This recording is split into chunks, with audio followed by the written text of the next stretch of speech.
What is up, everyone? Yeah, I'm live.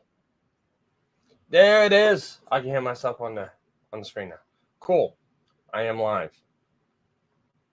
So, like every one of these streams, I will put the StreamYard's link in the chat for anyone who wants to join in.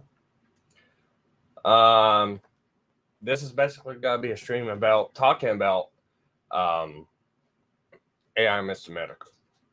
The last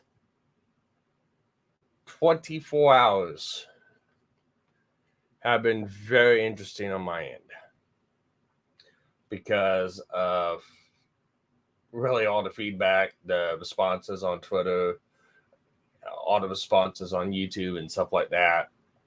Finding out, people's been sending the stuff out on on Kiwi forums. Also, apparently Jim has seen some of the stuff.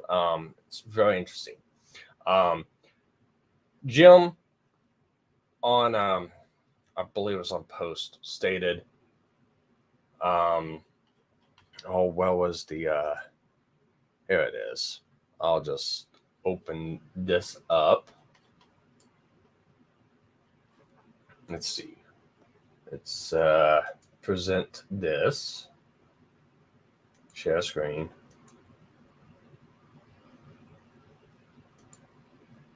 Yep, I want to present that. So Jim posted this. So the medical AI is answering questions and singing songs. Even after I'm dead and buried, medical name will live on. I hope you're proud of Habermann. Your legend, your legacy is eternal now. So I know there's a lot of people's out there been making songs and stuff like that. Unfortunately, I haven't really discovered the key to make a perfect song without distortions and errors. From everything that I found out, and you can see what the other two AI songs of Metokur I put out, it's really dependent on the song. And I have no control of that, unfortunately. The song kind of dictates how the voice is going to be transposed and all that good jazz, because one of the things on making an AI scene, it requires a couple different things. The first thing you need is you need a song that you want the AI to sing. And rule of thumb, the simpler the song, the better it's going to sound. The more complicated the song, the more distortions and errors and all the good stuff it's going to be put into it. So it's not like the AI medical bot that I made to answer questions. I have not seen anyone else make an AI where you can interact with Jim and ask it questions and it talks back to you. I've not seen that so far. I think I'm the only one that's done it. If there are, and people come across this video and knows of them, please link them down in the description. I'm highly interested in seeing what they did and how they did it, because it's, like I said, I'm using a program called Project Vivi that was made by J-Rod Journeys, and I tweaked it and tuned it a little bit to basically mimic Metokur, and that's the base and the platform I'm using. But it uses 11 labs for the voice, so it will generate the text, and the text gets sent to 11 labs, and 11 labs transposes that voice. Though those distortions in those voices, they're not perfect as of yet. The more data you can give it, the better it sounds. But even then, it will, the AI's got to figure out how it's supposed to sound saying sentences. So it'll get it wrong, and it'll mess up at times. But other times it comes off with some one-liners and some real zingers. It's very interesting how it works. But for songs, transposing songs is different, because you got to take the song and then you got to separate the vocals from the music. And that requires, well, more AI software to do it, because it will digitally go in there and distinguish, okay, this is a voice, this is a music, and it'll give two separate voice tracks.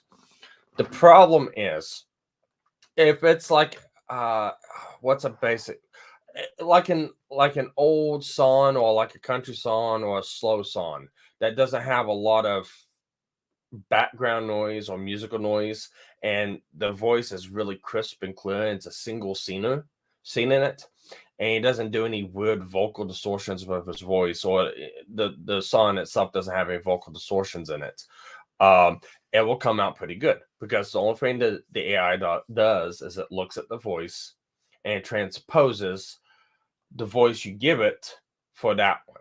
If it's something like that, works perfectly every single time. The issue comes into it when you have high pitches, low pitches, high octaves, low octaves. Voice scale goes from very low, high. They do laughing in it. They do screaming in it. Holding high notes. Some songs, like, I found this out doing this with Orchidor, but She Blinded Me of Science. They use a vocal distortion within the music. So it's not the actual voice. The voice is being filtered through a distorter, and it comes out. And that also gives weird distortions with the voice also. Another one that I attempted to do is like the Power Rangers theme from the television show. Again, heavy rock. It goes through a vocal distorter to give it that weird reverberation that the voices have. That also messes with it. So the two songs that I put out for Metokur, Welcome to the Internet. Unfortunately, the type of microphone he uses, Bo Burnham, the type of microphone he uses and separating out puts some distortion in it. And when it hits those distortions and those hiccups, the voice doesn't know what to do but to mimic those hiccups. And sometimes they'll do it very lightly, don't notice it. And sometimes it does it very, very energetically, and it becomes really noticeable. Um, and especially like when it comes through the fast pace of that song of Welcome to the Internet, when it gets to that middle, uh, the AI sometimes has, depending on the vocal cadence of the AI, it has a hard time keeping up. And the laugh, it doesn't like to transpose laughs very well. It will crack up and do all sorts of stuff because it doesn't have a clear rhythm to transpose to.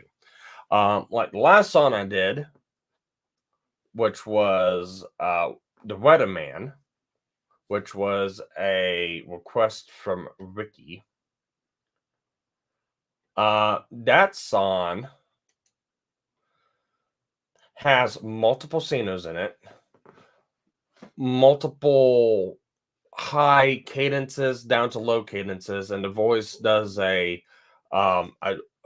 jazzy reverb to it, and it just messes it all up. And I was able to edit out a lot of the distortion, the reverb, the background noise, add it in as a separate track, and with the main voice itself. And it sounds good. You can still hear distortions in it. So people who watch it, don't mutter me in the comments. Please read the pinned comment I got. Unfortunately, that's nothing that I can help. That's just how the software does it. And unless I can get an actual vocal, just vocals alone, without any hint of background noise, like I said, the static, popping, any kind of low level noise that the AI would try to mimic because it doesn't know any better. So, I mean, unless I can get an actual good vocal only with no distortion, unfortunately, a lot of the AI songs generated, and this is not just from me, this is from everyone, is going to have a lot of cringe to it.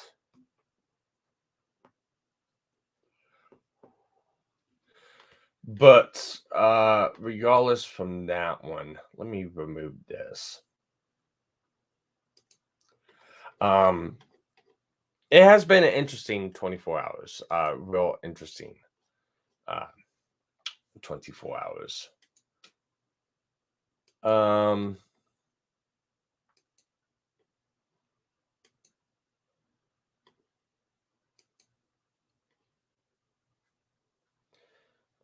Let's see here. I'm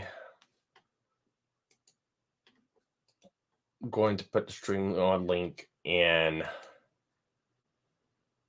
Twitter underneath this video. Anyone wants to come in, they can. Like I said, the link's in the chat. I allow people to come in. It's all good. I really shouldn't, but I do. But yeah, it was real interesting seeing Jim come out and actually praise this. Actually, I want to bring this up too. Let's see here. Because I do sometimes frequent the forums every now and then and just take a look around. And I found this. I was actually real shocked and surprised with this. Where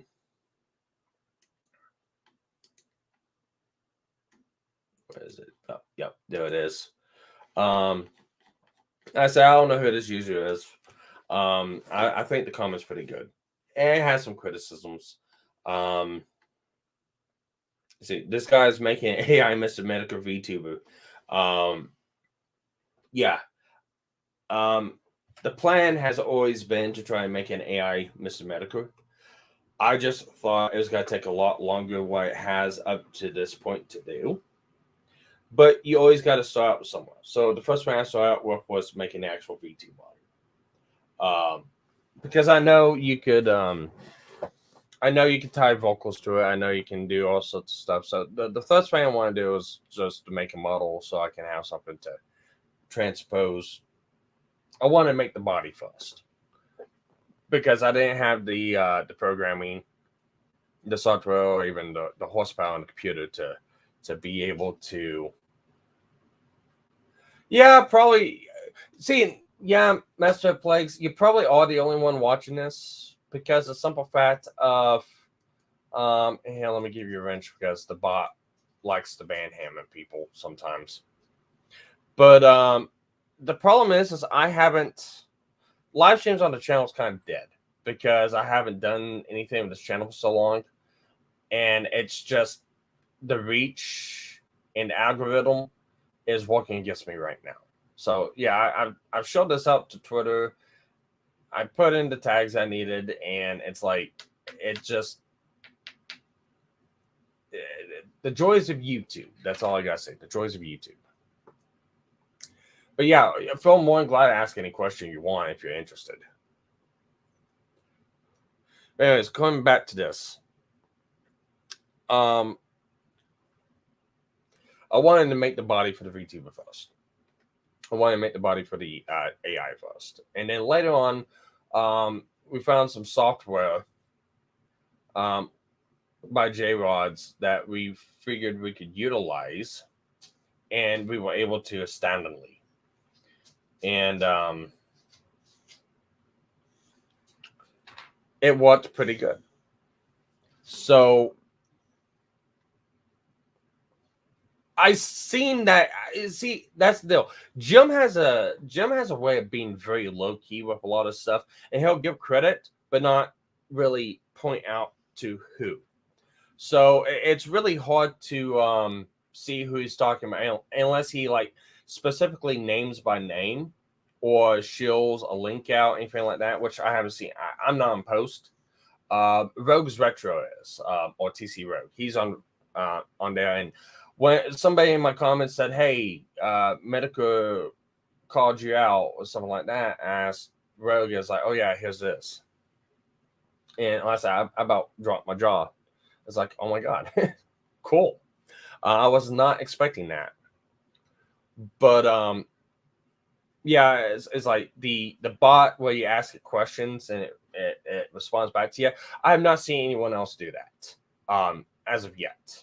I made that and posted it out about almost a month ago now. Probably a little, yeah, it was about a month ago. Probably just a little less than that. But I'm not seeing anyone else do it. So, what he says, making a butt of him and asking it questions, he's got to be talking about my AI, Mr. Metokur. That's the only thing I can think of, unless there's something else. Now, people singing, or him singing, that's probably other people. I've seen a lot of videos of him singing. So I've done the Welcome to the Internet, and now I just got done doing the Weatherman. But yeah, I'll get lookers in here every now and then. So sometimes they chat, sometimes they don't. Sometimes I've got people just come in and hate watch, see if I say something. And that's how it goes. But yeah, I was shocked. I like to know his honest opinion about the AI bot, my AI bot, but he may not. I don't know. I think it's interesting to hear feedback from the person you're trying to emulate, or you're trying to make something emulate. But let's go back to this post. And it's like, yeah, I made a VTuber body about 2 months ago. I discovered software to be able to make it talk and ask questions, and then we realized and what better than what we thought it was going to. We're still tweaking and all that good stuff. But it's like the voice is pretty good, but still clearly synthesized. Yeah, unfortunately, we can't do anything about that. And we can't, and the AI can't even make him laugh. That's the one thing I really hate the most is we cannot get it to laugh. It sounds forced when we try to get a laugh, and it just sounds bad. But yeah, we can get to talking. It sounds damn near like him, and it has some interesting quirks like stopping the clear its throat, even speaking sarcastically. It's not really stopping the clear its throat. It's just vocal hiccups. They're just vocal hiccups that the AI does. It's interesting that people think it's clearing its throat and stuff like that, but it's just an artifact of AI. And even speaking sarcastically, that's part of the model of how we are getting it to emulate Mr. Metokur. Here it is saying welcome to the internet. I like the laugh. I like that the laugh is just ripped from Spider Island clip. Yes. I could not get it to duplicate that laugh. It sounded horrendous. But the Spider Island laugh was the perfect time, the perfect length, and it fit in perfectly. So I said, fuck it. We're just going to splice that in and be done with it. But have I seen the AI gym covers? Yes, I have. I have seen some of the gym covers. I like the Frank Sinatra one that's been going around. That was really good. And that kind of harkens back to my point that I was making with the AI covers. The Sinatra one is a very simple song. It doesn't have loud music behind it. You can clearly hear the voice. He's not doing all sorts of weird vocalizations. So it's easy to separate the audio, the vocals, and the music and make a really, really clear transition. The rule of thumb, simpler the song, the better it sounds. The more complicated the song is, the more distorted it's going to sound. That's just, in a day, that's how it is. Until the software gets better to separate out vocals and songs to where it doesn't put as much distortion or audio effects in it or unnecessary audio errors, it's not going to be perfect. Because I'm using RVC beta to do my stuff, to separate out the voice and the sounds and to transpose the AI into the voice, and it walks. And I've done some really simple covers just to test, very simple covers. It does it beautifully. No errors, no hiccups, no nothing like that. But as soon as you start inputting like different vocal cadences, pitches, screams, yells, multiple scenes, the AI just does not know what to do.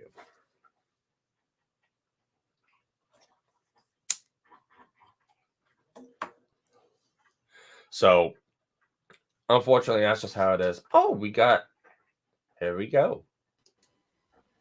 Welcome. Hello? Hello. Oh shit, this Oh shit, I didn't know. I thought this was like a different streaming thing. I didn't actually know I could hop into call. Yeah, I'm one of the stupid ones that puts the link out that's like, hey, if you want to jump in, go ahead. I'm so sorry. I did not know, but hey, it's all good. If you want to sit here and talk, you are ask questions, that's fine. are doing God's work, my brother. I love your shit, man. That Metokur bot. I mean, it's something else, isn't it? Yeah, it's great, and I have a feeling that if you keep working on it, people could just make more just AI bot content. All you have to do is something happens, and then all you have to do is just have Jim talk about it. Just give his take. The last 24 hours have been fucking hectic. My YouTube has been going nuts. My Twitter's been going nuts. It's like shit. And I was wondering what was going on, and then I don't know if it was you or someone else told me that, hey, Jim talked about you. And it's like, nah. No, yeah, that was me. That was me. It's like, nah, I don't believe it.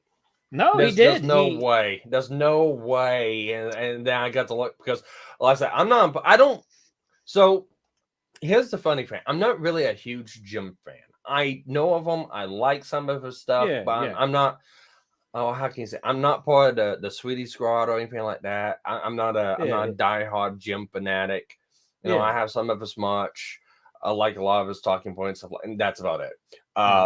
My co-host TC Rogue knows a lot about him, and he's the one who's been helping me out with a lot of stuff. He's been getting me the voice clips.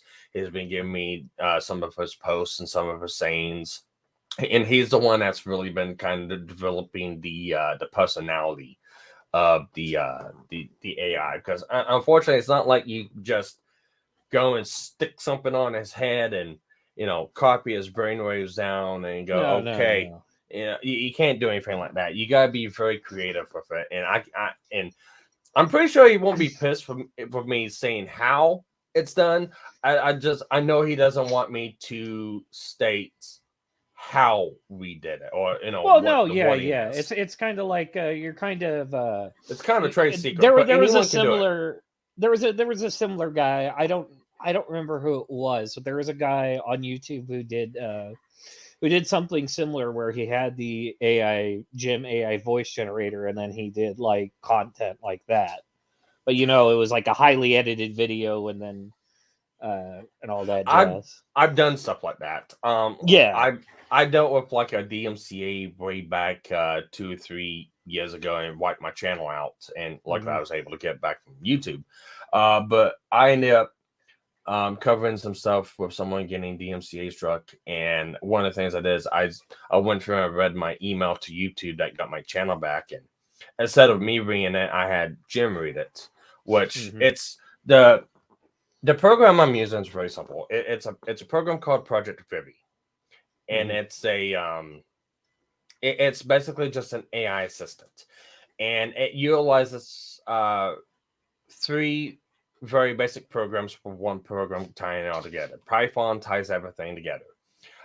It uses Chat GPT-3, the API version, so it's not being filtered through Chat GPT. It's the actual AI voice with some of the restrictions lifted, but it still has restrictions. So a lot of stuff when you hear my bot speaking, it sounds like it's trying to be a little bit politically correct.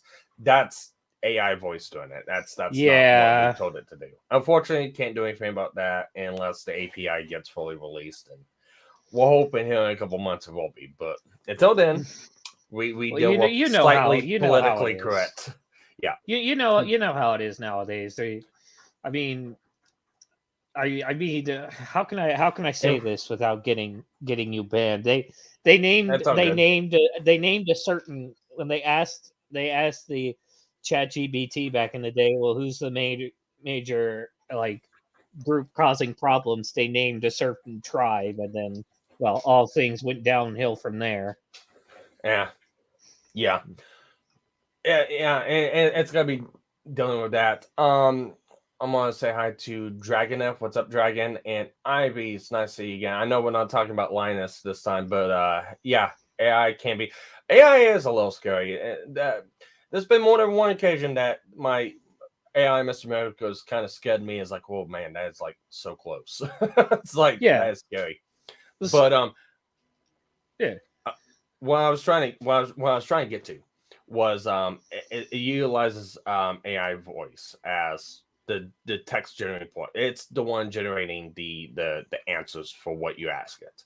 Mhm. It's using Whisper to basically take my audio from my microphone to AI voice, and basically when I ask a question, it's translating that to text, sending that to AI voice, and then afterwards, when it gives its answer, it filters that through 11 Labs because I have his voice transposed over 11 Labs, and then it transposes the voice out from text to voice. So that's how it works, and it's all bound together with Python. And basically, the only thing we're doing is Rogue had a really ingenious idea of using the AI to tell the AI, hey, listen to how this person sounds and tell me what you would say to make you act like this. And yeah. he's done like several iterations to get it refined down. And basically, we're just telling ChatGPT to roleplay as Metokur with these features. He's going to act like this. He's going to answer like this. He's going to give these responses and these things for information. He's going to look for these this places. Here's some basic history about, and that's about it. And that's basically all we're doing. But the key to doing that is how you do it, and that right there, I'm not gonna give out because I know Rogue would be a little sore at me right now for doing it. Yeah, it's all like it's all moon runes to me. I wouldn't understand, but it's great that people like you are continuing on with Jim's legacy. It's just great because people like me, I'm one of Well, the like I'm one of the people, the Sweetie Squad. So it's just like, oh, this is great. We're getting someone. We can continue. The fun will never end. oh yeah. ChatGPT 4 fortunately is not translated into AI voice yet. Ivy, and actually, GPT-4 has a lot of issues. It seems like the more you interact with it, the dumber it gets sometimes. So 3.5 is real stable and it works really remarkably well. Yeah, I liked it whenever I was asking about different YouTubers, and it was giving praise to some YouTubers and other ones like Ethan the Alpha. It was just telling a new one. Kraut, it went into detail on how he made 4 different videos about Kraut. I need to go actually clip that out and put, because I haven't got that one clipped yet. Yeah, Mr. Chief Split Dick. Yeah. Oh yeah, he goes into detail, especially about how like Kraut had doxing stuff and all this other good stuff. So it's real scary how in depth it'll go sometimes. Yeah. But at times, like I asked it about me, it's like, what do you think about me? And it just roasted my ass. It's like, fuck. But no, when I saw getting notifications, I started looking around and it's like, okay, post. Yeah, Medica said something about that time. Also looked on Kiwi forums and it's like, someone's posted my videos up on Kiwi forums. That's like the 3rd time now I mentioned Kiwi Farms. Yeah, the Kiwis are good guys. Just don't piss them off. I haven't done anything to really piss them off. So Good. Please keep it that way. I'm going to try to keep it that way. It's like, I disagree with some of the stuff that they do. But Oh, be careful. But I don't condone it. Yeah, I mean, I personally believe that Kiwi Farms is probably important in the way of free speech and documenting, these people like disgusting degenerates and whatnot. Yeah, I think that's important. I think it is important to have Kiwi Farms as a way of like free speech and whatnot. Do I agree with their actions? Not all the time, but there are some things where I'm just like, yeah, I kind of agree. I kind of agree, but not all the time. Really, I can't share how I really feel, but Yeah. Oda Touch, I've already done that. That is on my channel right now. We really need to have him in face for the Jim voice. Yeah, I've already done that. Rogue helped me make that one last night. I don't have the software to generate it. He was able to get the software to generate the facial voices. Gave him the clip. He mashed it together. He gave it to me. I posted it up on YouTube. And we've been trying to keep up with it because we're kind of gaining steam with this. And it's not about getting big or anything like that, but it's also trying to get out in front of everyone else before someone else does it. Because it's like striking when the iron's hot. Because I started doing this like beginning of the year. I know it was me and one other person that I know of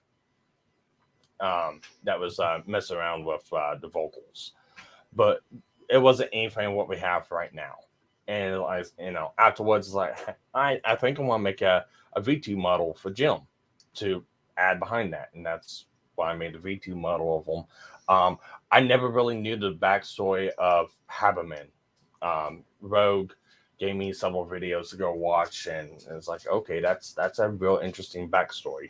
So, but yeah, no, I've already done that. We'll be doing more.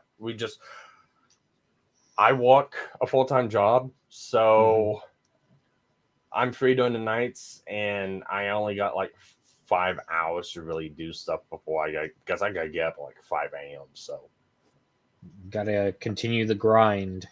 Yep, I gotta continue to grind. So the only time I really got free time to do this is on the weekends and stuff like that. And it's like, well, shit, it's in the middle of the week when this is happening. So it's like, push through it. Yeah, but you are doing an amazing job, and we need innovators. We need people like you to have people say make a bot. I can't. Does stuff. Well, I can't take all the credit. Because, excuse me, I mean you guys. Yeah, you and the other guy. Yeah, like I said, this is actually a combination of 3 different people. One person doesn't. Well, actually, one person does know, and he reached out to me on YouTube, and he was actually kind of surprised because it's the maker of Project Vivi. Like I said, that is the base program. I just basically took it instead of it being Vivi, we turned it into Metokur, and you can tell GPT, okay, I want you to be a engineer of 20 years and give it a problem, and it'll do pretty good at doing the problem. Or you can tell it's, I want you to be witty and come up with sarcastic replies with everything I say. I want you to run up me, and it will go through and act like that.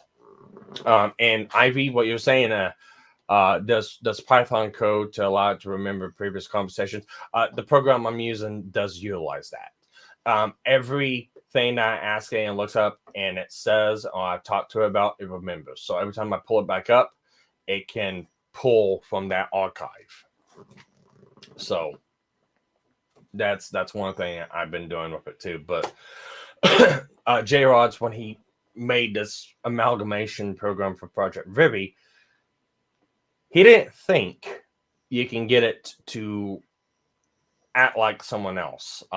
He's got it close like anime characters, but not true and spot on because, you know, the anime characters are very highly interpreted by other people. So you can't just point it to one source. Otherwise, it's got to look at, it's going to look at multiple sources, and it might get a hold of information that character is not like that, and it changes the personality of it. One minute it might be Hello Kitty. Next thing you know, Hello Kitty's talking about the Fourth Reich. Exactly. Yeah, or it could be like Neurosama, just completely a wild card. Yeah, get someone like Spike Spiegel or whatnot, stuff like that. But no, well, since I got you on and stuff like that, feel free to ask any question.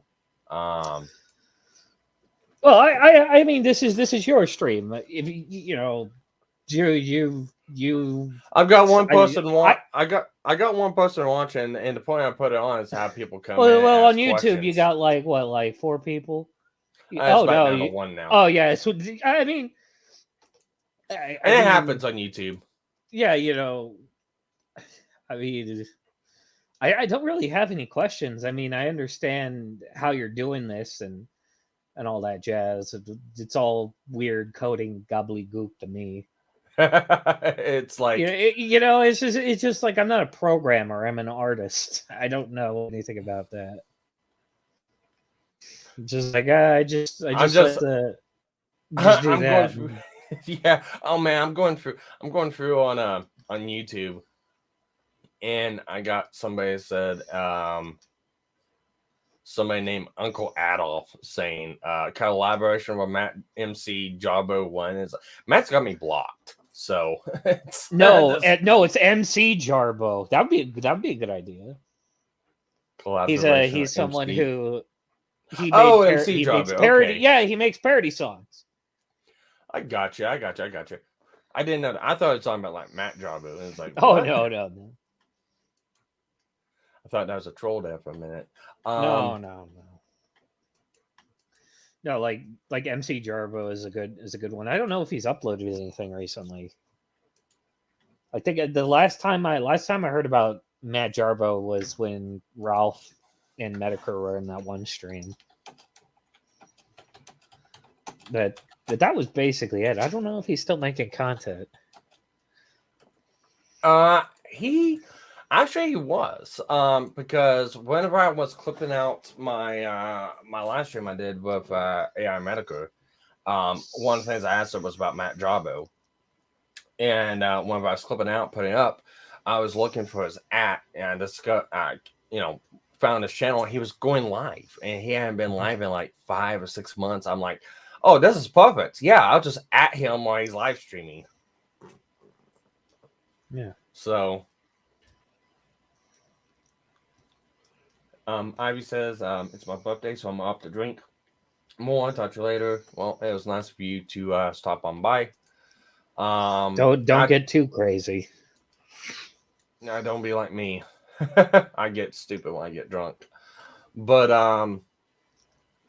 yeah, no, I tweeted a link out to Ricky. I put it underneath his reply he did to me. Because he's the one that asked me to do the Weatherman. And I sent it to him, and it's like, I got it. It's got so many errors and audio glitches. I tried to make it sound as best I could, but there's only so much I can do with a song like that. And he posted, it's like, fuck flying cars and hoverboards. We'll live in the future now. Yep.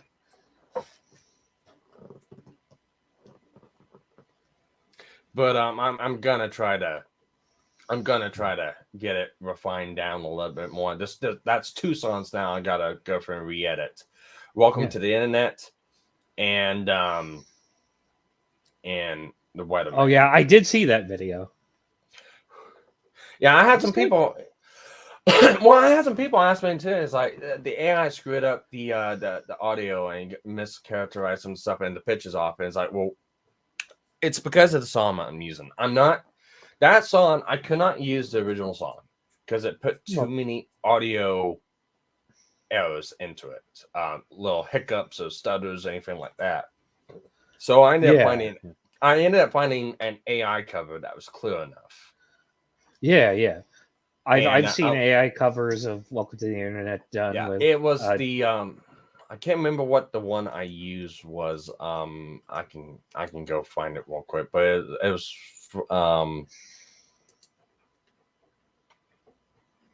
I've seen the AI covers of Welcome to the Internet with Zach Hadel and what is it, Filthy Frank and all that. yeah. It's great. Oh, all right here it is. Yeah, I put in a comment. The version of the song I'm using is the AI cover of Scout. From I can't remember from the game that he's from. I don't remember the name of the game, but it's Scout. And if you listen to his song, that song's got the vocals wrong, the pitches wrong. It removed the laugh, so the laugh was in that track. That's the reason why I had to add in the Spider Island laugh, because it didn't have it.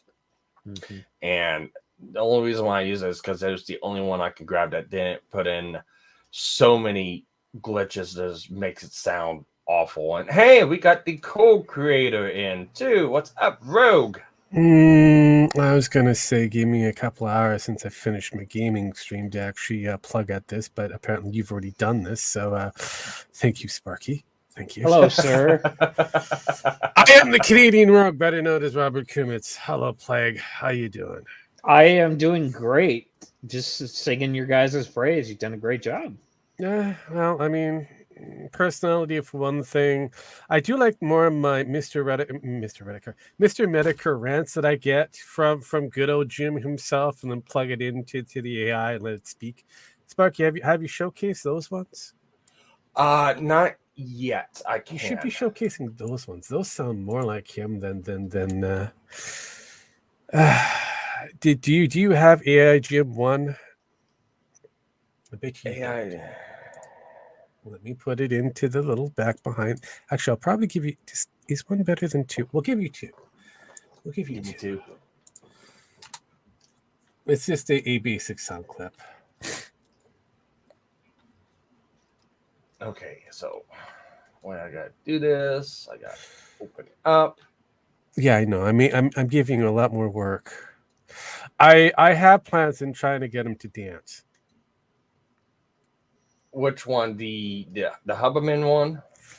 I'm gonna be going with the Fat Boy Slim, weapons of choice, to get a merger of a certain Christopher Walken's and a Mr. Metokur to actually merge to become one, so we can see him dance. Nice. That'd be a great idea. Fat Boy Slim. Yes, I know. I'm full of autistic and stupid ideas, and I love to laugh at myself and laugh at the internet. So there we go. Yeah. Here we are. Okay. Here's one, and what I'm gonna do is I'm gonna input all these ones and behind the V2 model and post it up. Yeah. So, all right. I can't hear shit. Did you just fuck up? Did I forget to share the audio? Yeah, you forgot to share the audio, sir. You fucked up. This is why I hate StreamYards. No, share audio tab's open. It could be the factor. It could be the feature. You may have to go from an actual screen. Oh, okay. All right, there we go. So let's restart this. Okay, here we go. PvP, Andy and Ralph are all screaming at each other on Jaden's stream on Kick. They are now debating if and how much shit Ralph ate on tape. What a shit show. Yeah, that was from a previous stream on Kick that, they all got together and started yelling at each other. So, Jesus. Let me do this. I haven't been keeping up with the Ethan Ralph stuff. just lost interest. Hold on one Ethan moment. Ralph is a train wreck by himself, and He's turning over a new leaf from what it sounds like. trying to. Not doing a really good job, I should honestly say. But from what I'm getting, I'm gonna English one day. Today's not that day. From what I've been gathering over on the post side of things, people are quite enjoying the AI versions I've been throwing up. The little bit of vocals in that. So, yeah. And for me, it's like I really want people to chip in and like ask questions. It's like, and some, I guess, well, making community tabs, I don't get any reactions or interactions off the community tabs. I guess I just need to make a short video, put it out there. It's like, hey, if you have a question you want me to ask the AI bot, put it down below and ask it. So that way, that would like a Q&A video. That'd be a great idea. Yeah, but the problem is I gotta have people interact with it. Again, before the AI bot, I took a hiatus from streaming because of stupid bullshit online and stuff like that. And afterwards, we got the bot walking, so then we showcased it. And after we showcased it,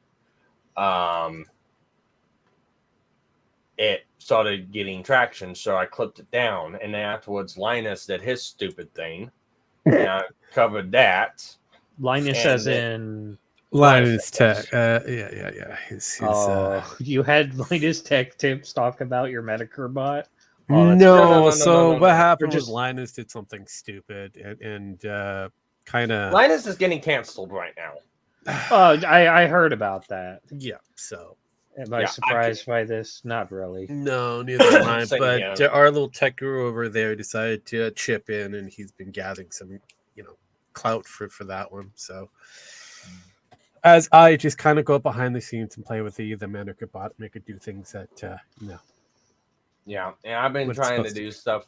Yeah, I've been trying to do stuff on my end, but a lot of stuff I've been doing is like experimental stuff. So I can make it seem okay, fine. Got that figured out, put that aside for now. Okay, let's get it to ask questions. Okay, we can get it to ask questions, put aside what can we do next. And once we can figure out all we can do, I'm going to go back and start doing more stuff with it. But right now, it's like I said, it's getting the foot in the door because now it's becoming popular. Now everyone's on that train. And for me, it's like I said, if you go back on my channel, about 3 weeks ago, 4 weeks ago, that's when I started putting all this stuff out. Even then, you go back to the beginning of this year, that's where I started getting a lot of stuff put out. We just didn't have technology back then that we have now. Of course.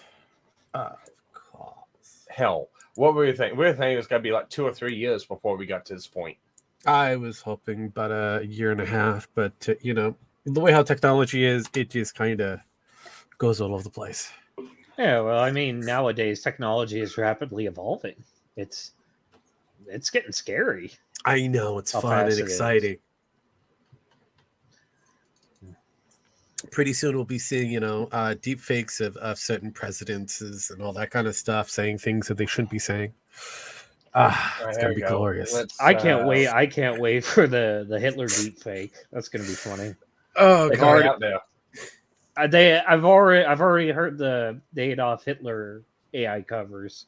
They're just great. He also sings and dances and all that kind of stuff. So I made a video for the great leader of TikTok. What? Jem, what did you do? I didn't. No, I'm looking at something completely different there, Sparky. I had something pop up in my Okay. Here's another one that we ended up getting done. This is 24 seconds, so let's see. Yeah, It's just me again, your friendly neighborhood cancer man, Mr. Metokur, with a friendly reminder that you need to buy a hat.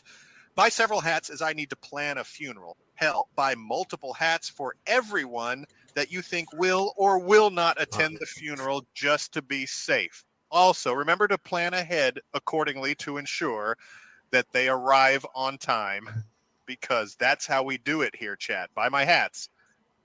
Buy my hats. Buy my hats. Buy my mugs. Yeah, pretty much. No, it was in the post communications that somebody requested, hey, what do we think if we put Habermann up there? And Jim kind of responded, that would be brilliant. That'd be glorious. Yeah. I did see that.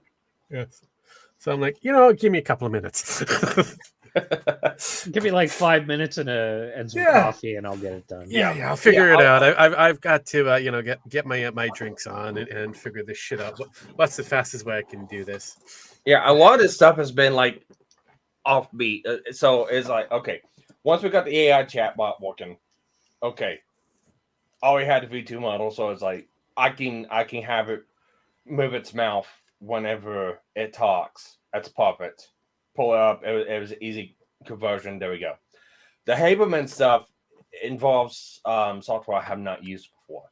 Yeah, so Rogue is the one that figured that one out. Yeah, it's a bit, but the technology is the same of getting it to talk and stuff like that.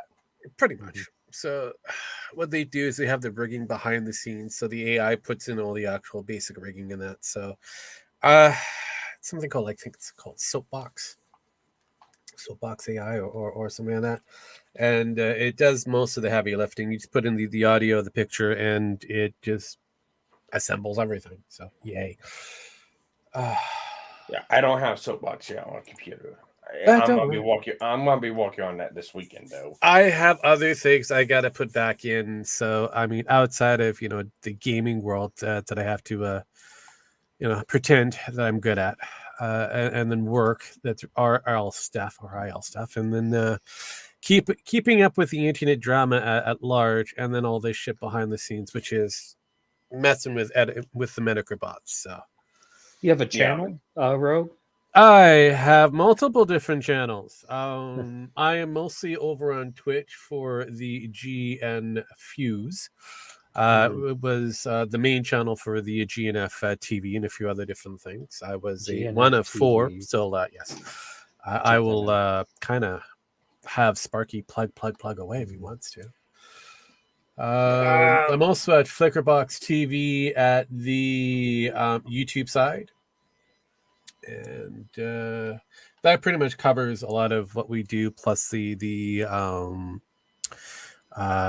gray material of old TV shows and shit like that I've had nested away, which is very popular with certain groups in that. And then I've got the GNF network, which is the old main channel that I have kind of ignored for the longest time, but it's there. Is it George Not Found? Is that what it's called? Or GNF means give no fucks. Give no fucks. Okay. Yeah, GNF. Yeah. Yes. Yeah, it has two different meanings: gator and frog, or give no fucks. Yeah. Right there is Rogue's YouTube channel. I don't do Twitch because Twitch pisses me off of how it, you gotta log in and do the come on, Sparky. You're technically inclined. I might be technically inclined. Doesn't mean it's all retro stuff. Do it. Yeah. That one there for the Flicker box is all retro. I cover a lot of different areas. Yeah. That's really cool. Do you have oh god, what's the show? Fuck. What was the thing that Jim found and he had that one guy on? Oh god. It was like the Power Rangers like show. That actor on. Oh shit. I don't think I have that one as of yet. I'm kind of very careful with what I'm actually able to put up. It's probably a bunch, like, I'm guessing a lot of these shows, maybe not the Jim Henson stuff, because that's probably actually, surprisingly enough, there's a few things that are copyright or within which is the open copyright, unless the Henson Brian and friends decide to claim it. But until then, it's I'm surprised the Jim Henson Hour is technically within the copyright free department. Soon, Disney will be too. Certain parts of Disney. Yeah, parts of Disney. Like, what is it? Steamboat Willie Mickey Mouse is going to be. Yeah, it'll be in the once that hits, then it's going to go over to that Flickerbox TV. Yeah. But if you go to the live portion of it, you'll see all the other minor shows that we do, which is live shows that will appear over in Flickerbox, GNF, as well as over at the GNF Views. GN Views, it should be. But But we still don't have a website yet. Again. Look, I'm not going to hold my breath when it comes down to that. We had a website. Then a certain individual decided that they'll make the website much better, and then we don't have a website. So, Yeah. But hey, at least they completed the cards, so I've got to be happy with that. Yeah. It's a running gag on our part. One of our members. We have a graphics artist who she decided to say that, hey, I can make things a lot better and look prettier. And I'm like, okay, go for it. And I'm still waiting for the website to be completed. So oh geez. Yes. How long was this? 2 years ago. Oh Jesus! You're not getting that back. I've got access to it. I've basically what I've done is I've taken it down and I said, look, you have time to figure your shit out. Otherwise, when I get done with my shit that I'm over here, I'm going to put that back onto my roster and have that completed very quickly. So yeah. It is what it is. I've given her the basic of what we need for the most part for said website of that. It's basically a one-stop hub shop for all the stuff that we've had, because we've been doing what we've been doing for over, I want to say, 6 years. Just having shits and giggles, going up and down the actual popularity train. Over on Twitch, we have about, I want to say, almost 500 people. Over here on my basic stuff, I've got over 7,000, but then that's because of the fact that people love the actual retro shit. So you're kind of like that one website that streams a bunch of like retro anime shit. Oh yeah. That one website. Yeah. I don't know what the name is, but there's or is it just retro anime? But yeah, instead it's like, I'm guessing, Western cartoons. Well, I am trying to get in more of beyond the Western, trying to find exactly where I can hit within the Japanese anime portion of it. There's a few that I've actually looked up that I can possibly port over without any major issues, because again, YouTube is weird. It's a weird fish.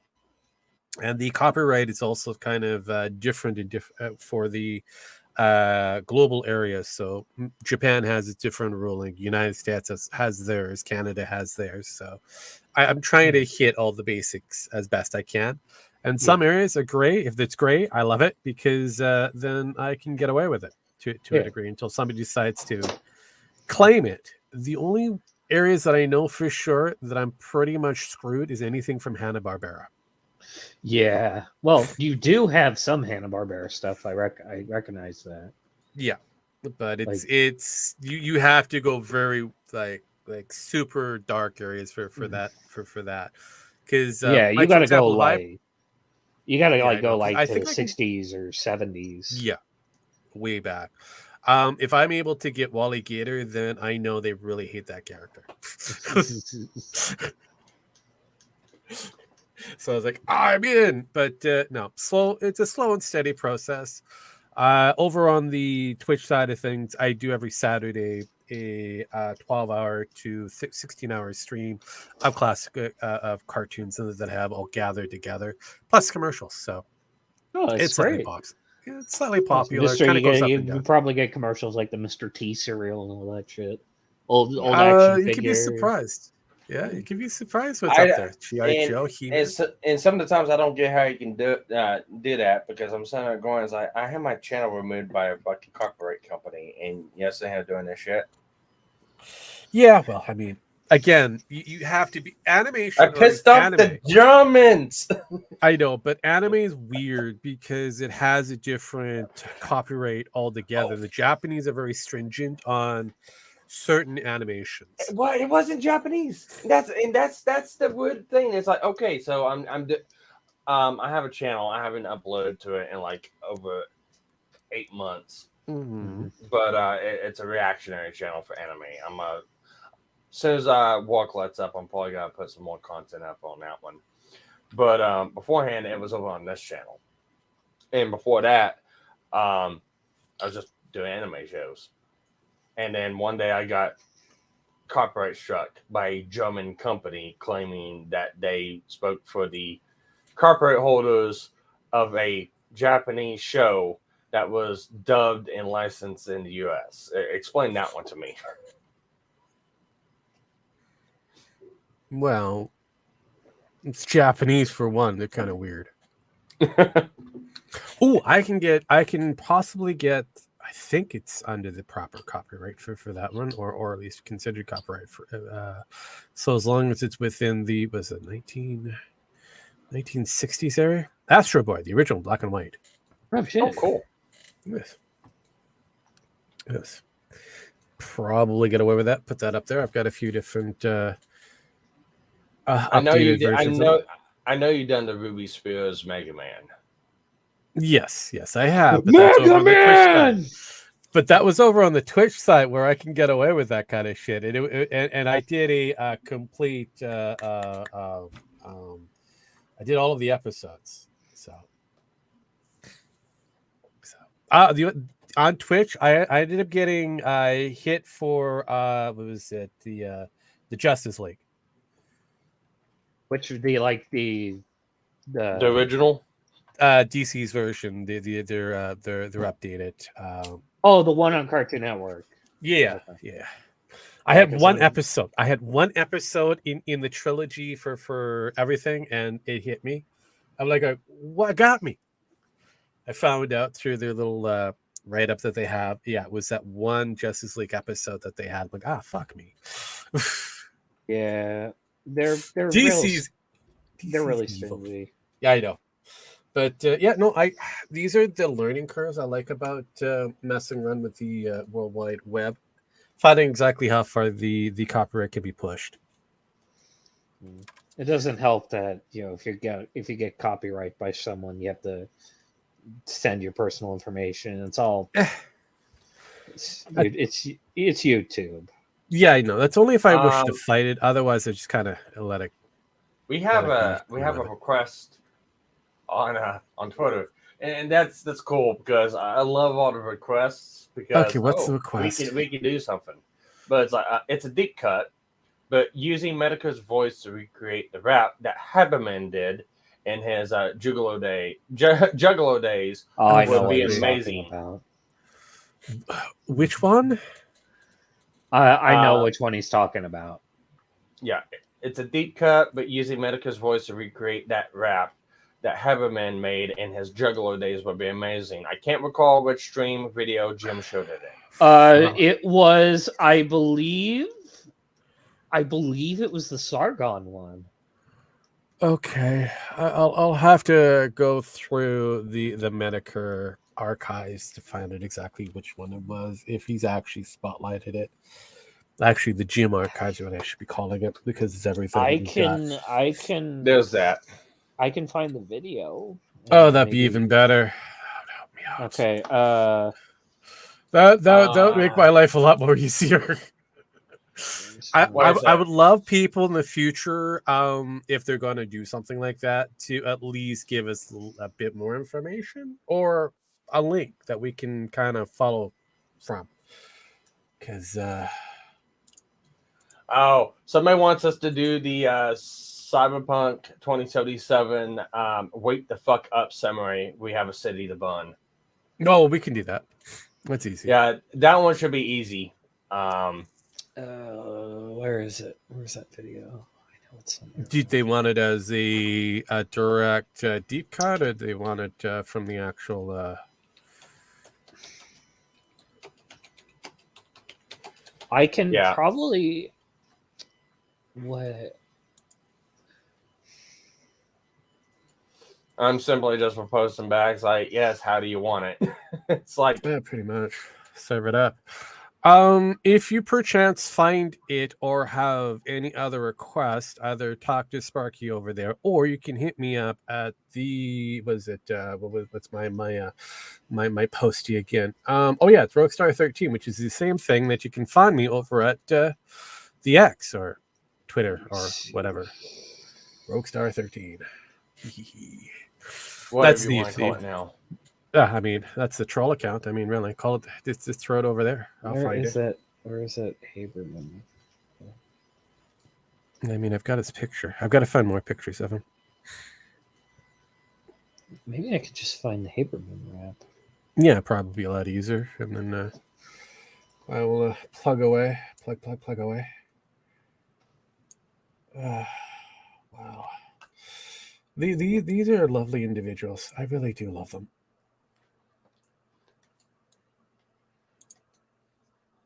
Oh, I did figure out that after adding in more of the Weatherman Jim stuff, he kind of mellowed out a little bit. Not as twitchy. You mean his just his plain speak talking? Yeah, it did help. When you add that into the list, it did help kind of level out some of it. Yeah, I know. I know you've been playing around on that in the back end, but once you get done, if you can send me all the files you use on 11 round, I will. That will help. I will do that for because. Oh, that was fast. It generally is. Just try to do the audio and keep the rest of the video and the way overdone music at the end. Super simple. I'm easy. So basically, he just wants us to transpose Johnny Silverhand's voice to Metokur's. That's it. And put in the video. I can do that before I go to bed tonight. There we go. See, we're easy. Okay, I found it. All right, even better. Either put it, since you're here, put it in the private chat, or send it over to Roguestar13 at whatever it is. You can do that, or you are a moderator now, and send the moderator into YouTube, so you can just put in a YouTube chat too. Yeah, that's another way of doing it. There's a lot. Just put it in YouTube. I'll find it. Yeah. I'm putting it in the private chat. Oh shit! There you go. I mean, there's StreamYards, and then there's. I need to get through the timestamp. Yeah, I think, and I've been really thinking about this too. Is like, should I make a dedicated YouTube channel to just AI Metokur? There you go. Why the fuck not? I mean, realistically speaking, I mean, it's not like I don't have it out. Yeah, it'd be a lot easier. I posted in the private chat. Thank you. I saw that. Cool. I'm gonna grab that. I'm listening to it right now. Oh, that's his Appleby one. That's been a while back. That's like 2018. Jesus. Yeah. This song is people have deep memories. I know, right? 24-hour ops. I could try and find it just straight on YouTube.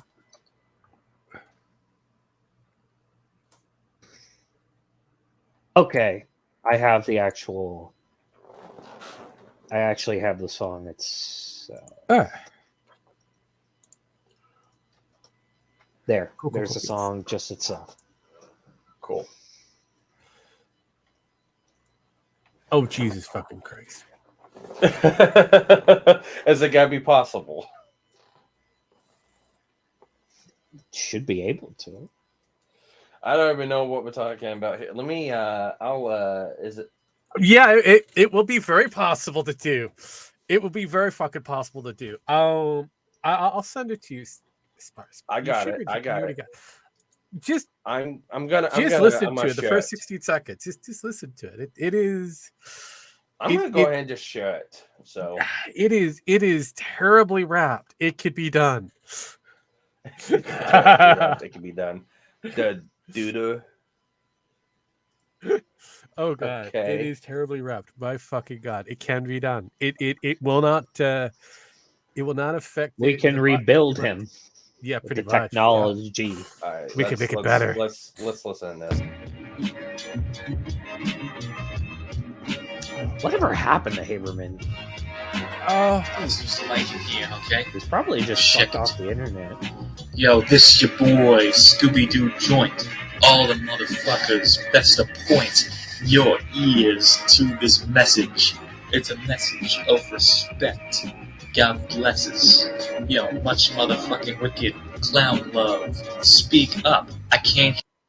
Okay, I'm going to put my doubts in this. There's too much distortion in the audio. The AI is going to go nuts with it. I think I have a way of doing it. Yeah, if we can smooth it out, we might be able to. Mm-hmm. But that is cringe as fuck. Yes.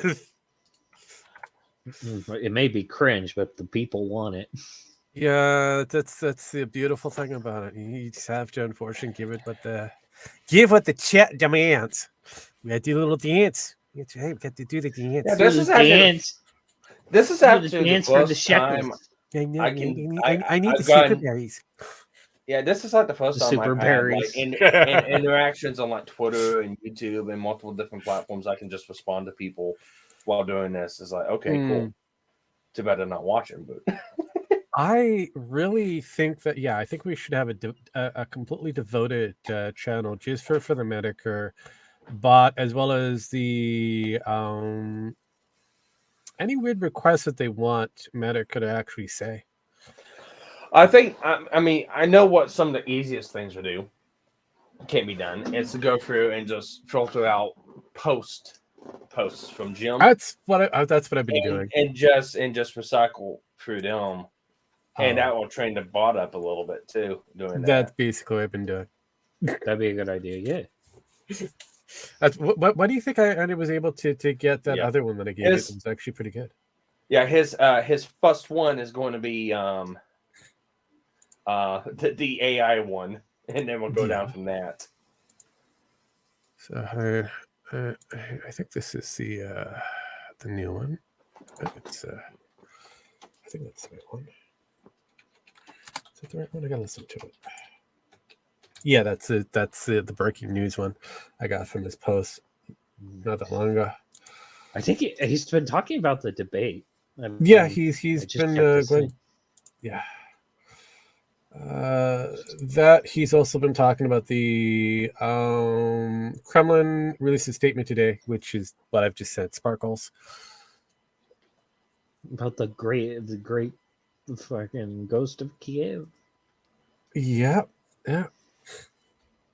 Okay, let me download this, and you know the drill.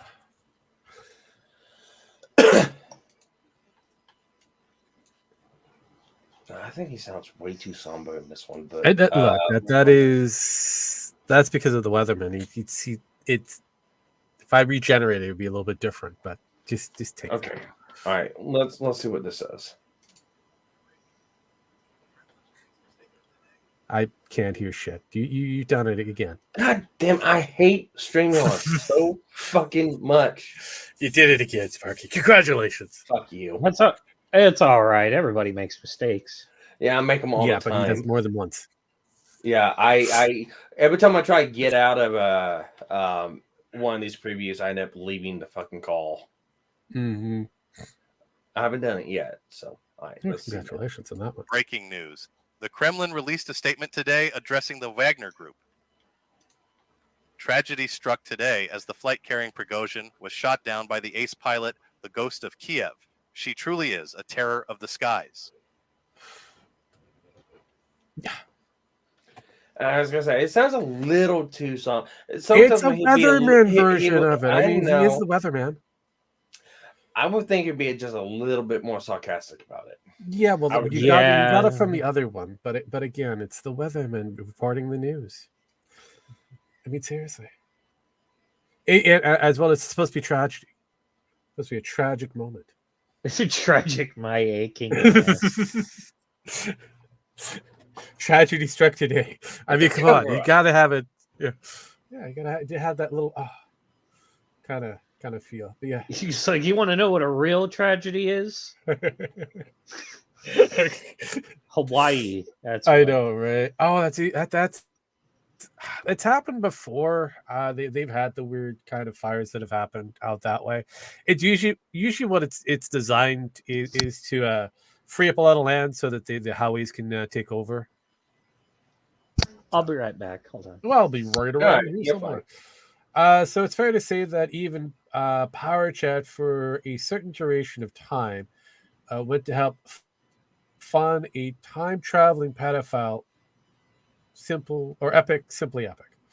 Yeah, that this is all from the Jim side of things of post. This is, oh God. Yeah, it's just It's been hectic today. It's been everywhere. It's been everywhere. Dude, my Twitter and my YouTube's just been going nuts. I don't know whether to be concerned about it or excited about it. I kind of do a little column A, a little column B, and a lot of cocaine. I don't have enough cocaine for this. It's fine. You probably have painkillers somewhere. Just ground it up and put it in some cola. Drink it down. You'll be fine. You'll be fine. So Sam Bankman fried. Bail has been revoked. Ooh. That's not good. That's not good. I know it's been a while, but I would have to say, yeah, but we could pretty much put all the different little requests all over there on a separate spot.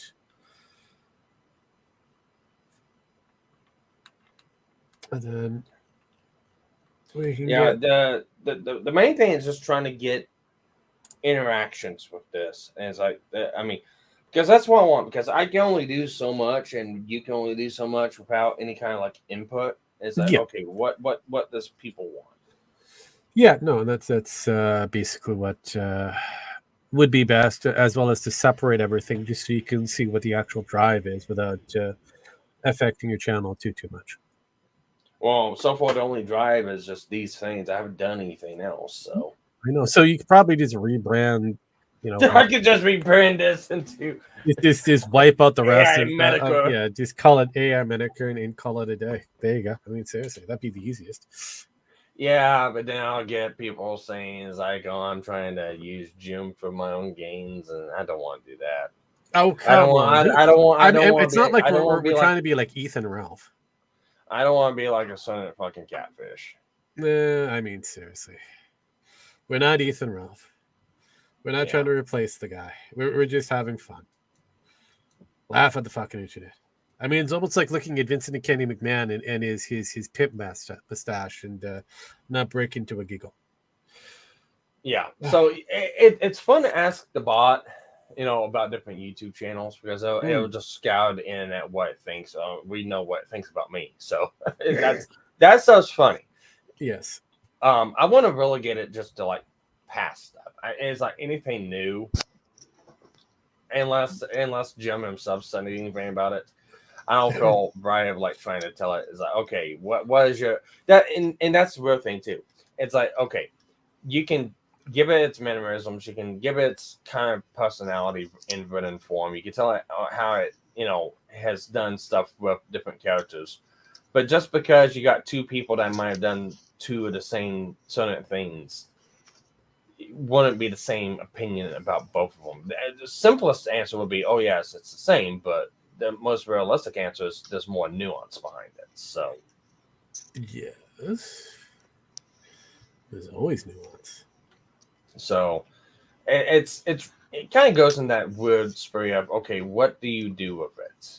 And I think scripting it to say stuff like, if you want to go at, say, we'll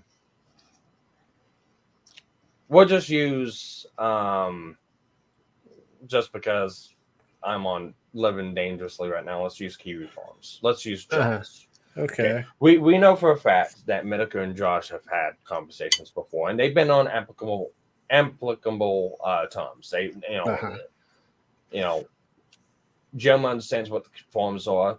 Jim has certain things that he dislikes about the forms, but he also does a lot of things about the forms that he likes. So, we know he's on really good terms with Josh. Yeah. So one of the things I wouldn't want to do with this is like script it in myself or someone else to like go at Josh or something like that. That's a little bit more on the distasteful side. Now, if you let the AI do it and the AI comes up with something, well, it's scraping stuff online, and it's the product of the AI. And actually, I've done that already with Kiwi Farms. I think he had kind of a really unique response about it. It wasn't negative. It wasn't positive. It just told the side as it was. But to actually go in and type in, oh yeah, it's a vile site, does this. They try making couples off herself, try and do that with it. I have a lot of distaste for people that would try to do that. Well, that's the reason why we haven't really released it. Unless he stated it somewhere. Well, no, which is the reason why the version 3 will have a lot more of the data points of more Metokurism, or at least more gym history. So likes, dislikes, kind of a few things like that, or interactions. It will be done, version 3. But it won't be done anytime soon. Oh yeah. Because I have other plans before taking another look-see over the histories of Mr. Metokur and going through the archives. Oh God, I'm gonna go crazy on that one, just to make sure that I've dotted my I's, crossed my T's. Mm-hmm. Yes. So now going forward, asking you, Plague, what else would you want to see? More of the same stuff, or something a little bit more unique? I don't know. If anything, I just want to see how it grows and see how it grows and how it changes. Really, that's what I want to see. On our end, it's been a real eye opener, because there's been times that me and Rogue have been up like late at night just screwing around with this, and it's we asked it something, or we told it something, and it responded, and we just looked at each other and it's like, is that really Jim? There are certain things that I didn't program, and it automatically would dig out certain aspects and go, wait, how did you find that? Where did you find that? So yeah, I'm impressed with the way how the ChatGPT is able to deep dive certain aspects of the internet. We got Nando's Man Bun. Hey, what's up? Hi. But I'm also very concerned with what it's been allowed to take a deep dive on. Mm-hmm. But yeah. Yeah, because I mean, a lot of stuff is like, so I think the most prominent one, because I talked to the poster about it, was a poster named Metokur Mofo, which I wouldn't say he's a friend, but he's a close acquaintance. I've done some stuff over his channel. He's came over, done some stuff on mine. He's a good person. I'd like to hang out with him. His feedback's really good. But he was one of the ones I asked AI Metokur about, which Metokur didn't believe me. Muffy, I will get to you in just a second once I finish this thought. But I'm not going to do Johnny Cash hurt. Sorry, no. I'm me person, not happening. Not happening. No. Nice try though. Nice try, Mr. Murphy. There. I mean, we could, but no, I refuse. It's a Johnny Cash kind of rendition. No, I'm good. So what you're saying is I need to go behind your back, get some voice clips, and do it anyway. Yeah. Gotcha. That's the only way you're going to be able to do that. Yes. No. I have a ongoing hatred for Johnny Cash, because one of my previous works, while I was kind of in between jobs, was to work for a night crew bailing up cardboard and shit for a breakdown of one of our superstores that we have up here. And during the night shift, there was one motherfucker that would always play Johnny Cash, the same fucking song. Rings of Fire. So much so to the point where I hated going to work, because that's all I was listening to. Rings of Fire on fucking repeat. That sounds like me. That sounds like hell, brother. It was. It sounds like me, because we got 3 people at the shop with radios, and they take turns, and there's always one motherfucker, whenever he gets this chance to play on the radio, he plays Christian rock. I'm like, kill me. So yeah, I mean, I don't mind Johnny Cash. I thought it was really good prior to that incident, but since that incident, I avoid Johnny Cash. It was just I don't want to listen to him. I don't care what song he sings. It's just I'm done listening to his voice. There'll be another maybe a decade or so before I might reconsider. but it's oh god, fuck me. I wanted to kill the motherfucker. It's like, well, oh my fucking god. Well, while you're reminiscing about that, let me finish my story up. But it's like, yeah, sorry. So Michael Morpho's been messing around with AI himself, and he's looked himself up with ChatGPT, and it's not been able to find anything about him. And he's tried it several times, and nothing's came anywhere close to him. You can get to it in just a second, but he didn't believe me when I told him. I was using AI voice, ChatGPT 3.5, and it's like, there's no way. It called me out spot on. There's no way it was using that. That's what's using. The bot's fucking surprised us many of times of when the fuck you pull that out of. It's like, well, TC Rogan, Sparky can do it. We'll never know. Stay tuned. Pretty much.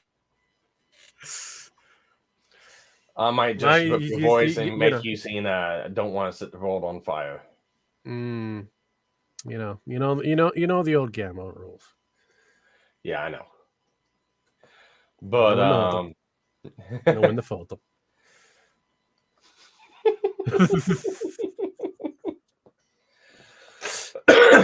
So I know what songs to play for the opening next time to make Road cringe as Johnny Cash. Oh fuck! Just kill me if you're gonna do that. I'm just gonna nope the fuck out. Not showing up for a very long time. It's like, yeah, no. I'm just gonna go in my corner, get some Zanny berries going. I'm not dealing with this. No. So if perchance you hear a bottle or whatever, just shaking up or something, never know. You just never know. I don't have my my pillowcase in here, so it's in the bathroom. So my pills are packed away. We can't do the pill shake. I'm leaving town with so I have to have everything packed before we leave. Yeah, no, that's Murphy Dragtop says I hate Ralph. There's lots of people hate Ralph. I particularly don't like him. I can't really say I hate him. I will not say that I like him. I don't loathe him. He's a weird lolcow that has brought me some pleasure, some laughs, some what the fuck moments. I can't believe that actually happened. Did he really eat shit? Those are the greatest moments that I can actually, enjoy. He got beaten up and his lady purse was taken away from him while he was in Portugal. I mean, love or hate him, he has provided us with a lot of, giggles. I gotta say, I gotta agree with Josh's take. There's very few people I actually just outright hate. I'm one of those people I'll live and let live. And it's like, if someone has an issue with me and they want to move on and just drop it, cool, fine. I'm completely fine with that. Don't cross my path again. I won't cross your path again. Be done with it. If it's someone online that does something like with Linus, like I like Linus, but I hated what he did to Billet Labs, and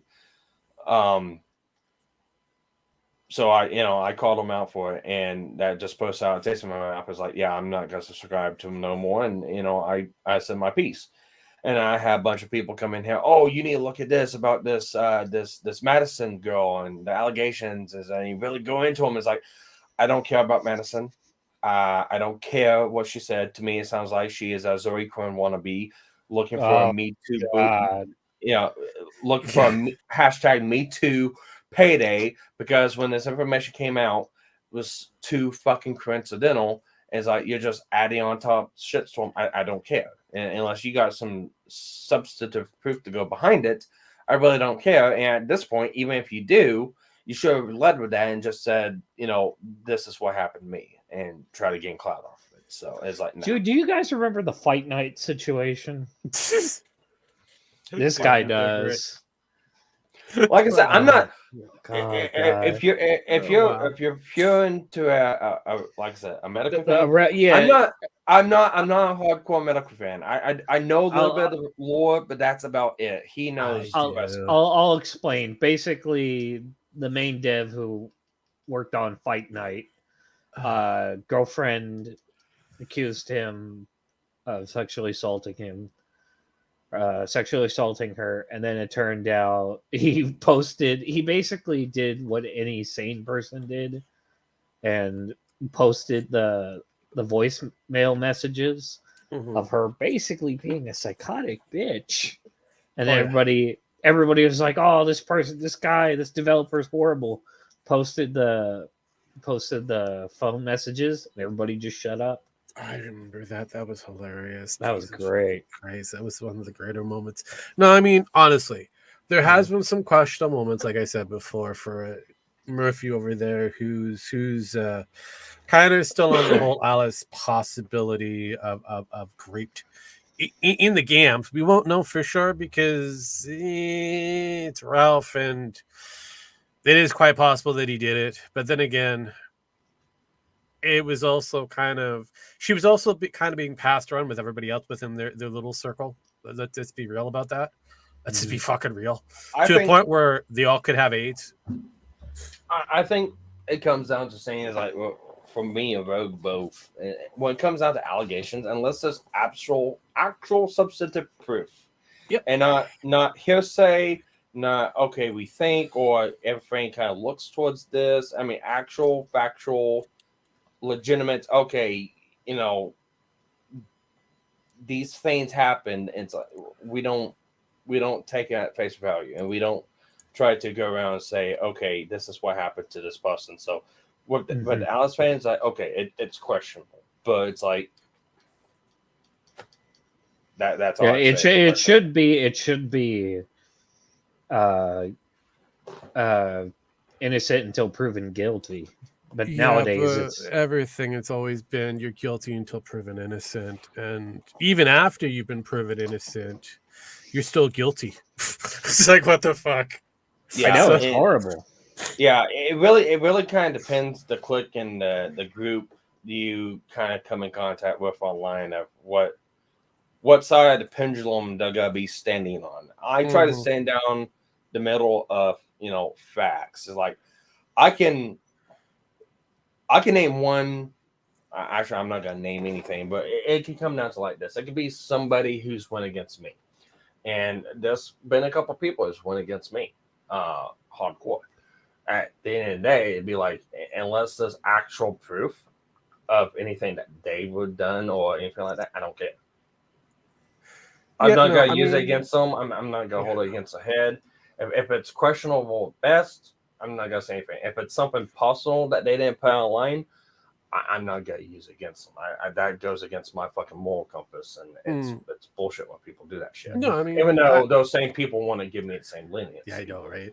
But no, I mean, at the end of the day, yeah, Ralph has done some really heinous things. Yes, he's done revenge porn. He's been convicted for it.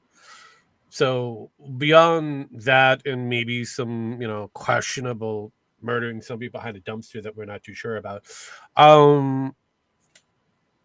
he's done some good. He's done some bad. But like I said before, he's done is provide me with enough giggles and that, and kind of go, you have potentiality of being something completely different, but you somehow veered to this darker side of the world, and you just kind of lingered in the shithole.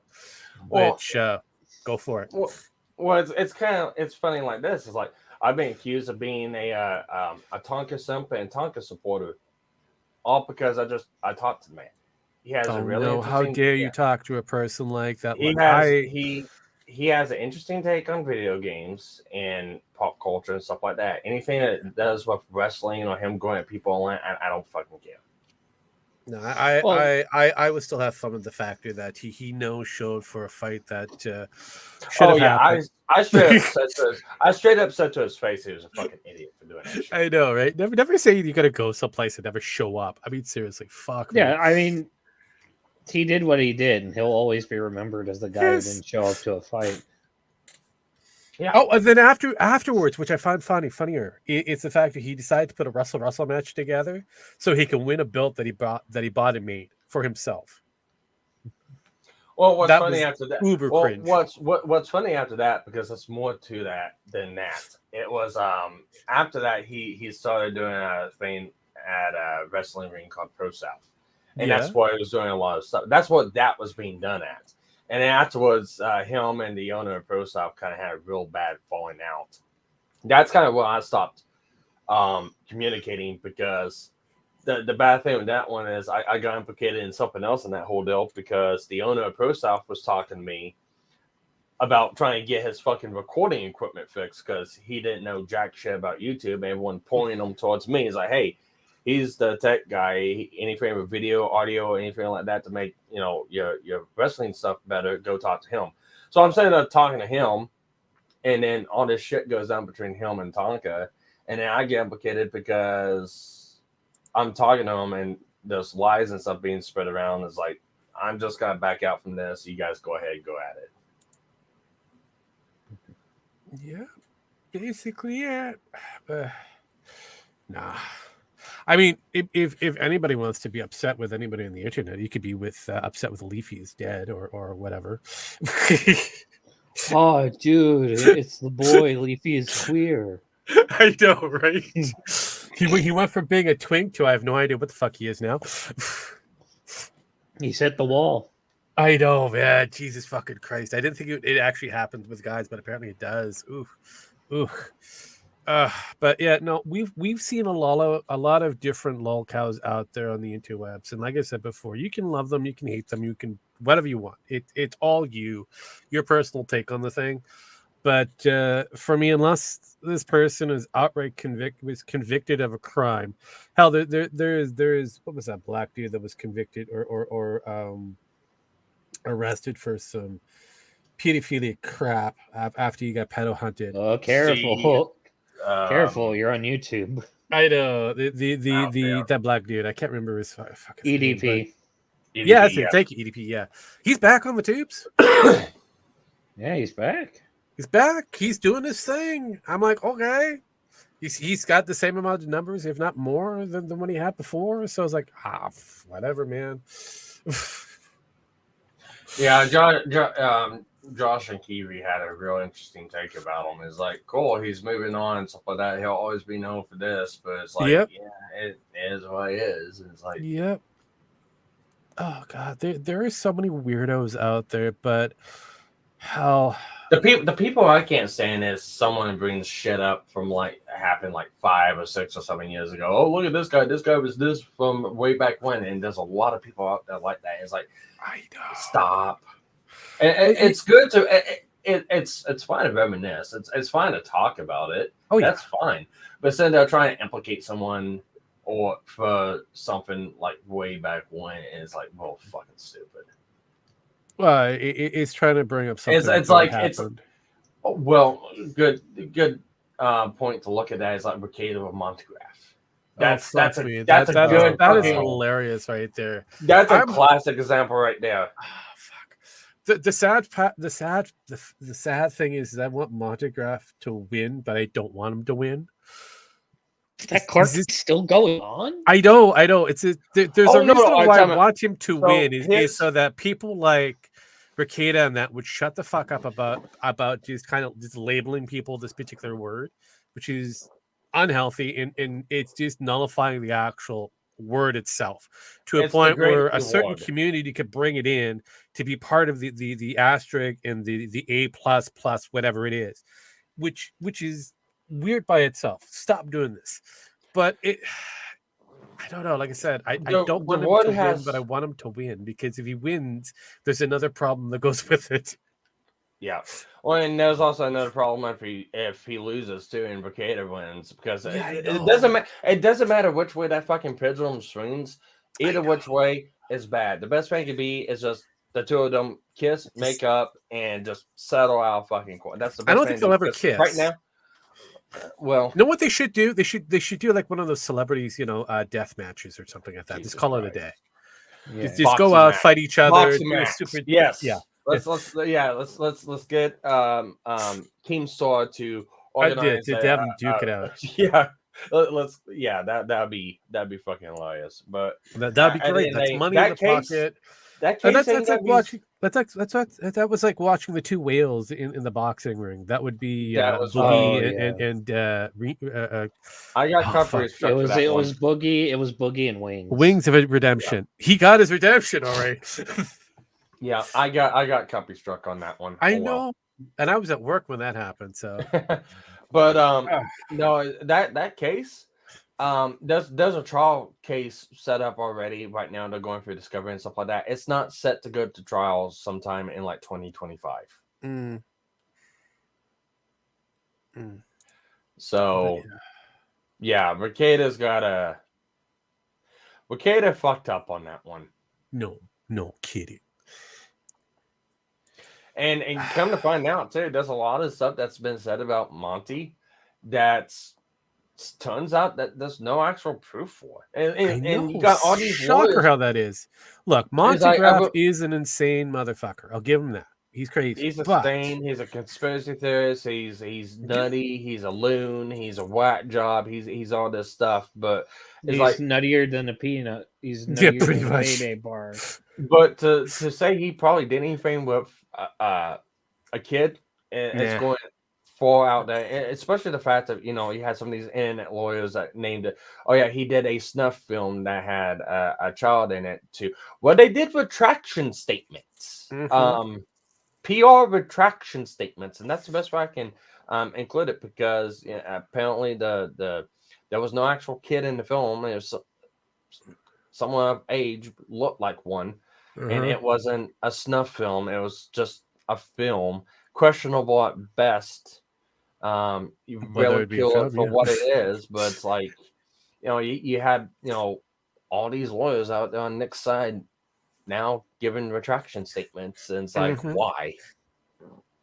Because they done fucked up. Maybe there's some validity to this, and it's like, and the more it goes on, and the sad thing is, the more it goes on, the more Montegraph is actually kind of exonerated a little bit.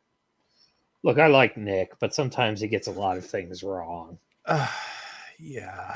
Well, I don't like the fact of he's hypocritical and two-sided because there's been two instances where he says that. He said one point that he doesn't like the anti-slap because he feels like that, people with legitimate cases can't go through and get a case done because of the anti-slap, because you can't even get into the courts to be able to do it. But yeah, he utilized the anti-slap against Montegraph to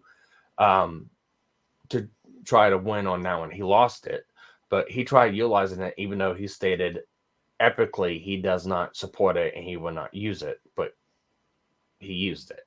So you got that, and then the other one, you got everything that he's tried to basically the arguments Montegraph is using against Nick. It's the exact same argument Nick used against the people going at Vic Mignogna. Yeah. It's the exact same argument that Montegraph is using against Nick. Yeah. So I mean, end of the day, that's why I'm kind of disappointed with Nick. It's just like the double speaking, double standard. It's like you gotta have a standard, hold behind that standard, and then that's what I try to do. It's okay to have a change of opinion. The whole it's okay to have Vic a change thing. Of mind. Well, the whole Vic thing didn't work out in Nicky Boyce's favor either. So it's a shame. I know. It was an easy win, but he fucked it up. Well, Nick, it wasn't Nick. It was Ty Beard that fucked it up, and then Nick fucked it all up with the appeal. Hello? Did I not? You called it from day one. I know you did. Dick didn't deserve that bullshit, and he's probably been blacklisted. I would be surprised. Oh, I mean, it was. Look, I knew that was going to be going forward on him because, unfortunately, he was dealing with people that really didn't like anything that was Christian-based for the most part. And unfortunately, for good old Nicky Boy, or Vicky Boy, I should say there, he's Christian. Now, they could have went for that, and that could have been an easier win, but they decided to go in a completely different route. I'm like, you fucked up. All you had to do was actually look at who was on the opposite side and see exactly who they were and kind of go, this guy's a Christian. He's gone out of his way to help everybody, be nice to everybody. These people don't like him because of his religious background for the most part.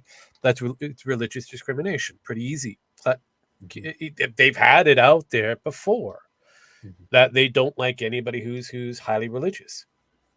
And it's a damn shame. Shame. I mean, I'm not a religious type, but I'm not going to say don't practice your religion. It's your thing. You do it. Just don't expect me to be on your team. Like, just. Well, I'm the same way. It's like you can practice any religion you want, but as soon as you try to come up to me as a Jehovah's Witness, I'm going to be the first one to tell you go fuck off. Like, here's the thing: if I was in Vic's situation, I would feel like I'd be discriminated against. Yes, he was. Yeah. So. And I'm gonna guess he's blacklisted because of that. And yes. If he could find proof, he might be able to do. Yeah, that could have been done with discovery. All they had to do was take a bit of time to go through discovery, but they decided to go in a completely different route that they thought was going to be an easy win. Didn't turn out that way.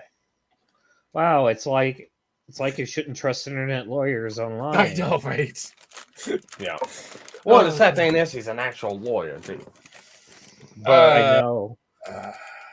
I would have to look exactly what his actual criteria are, like what his areas of specialties is. So that's the biggest thing.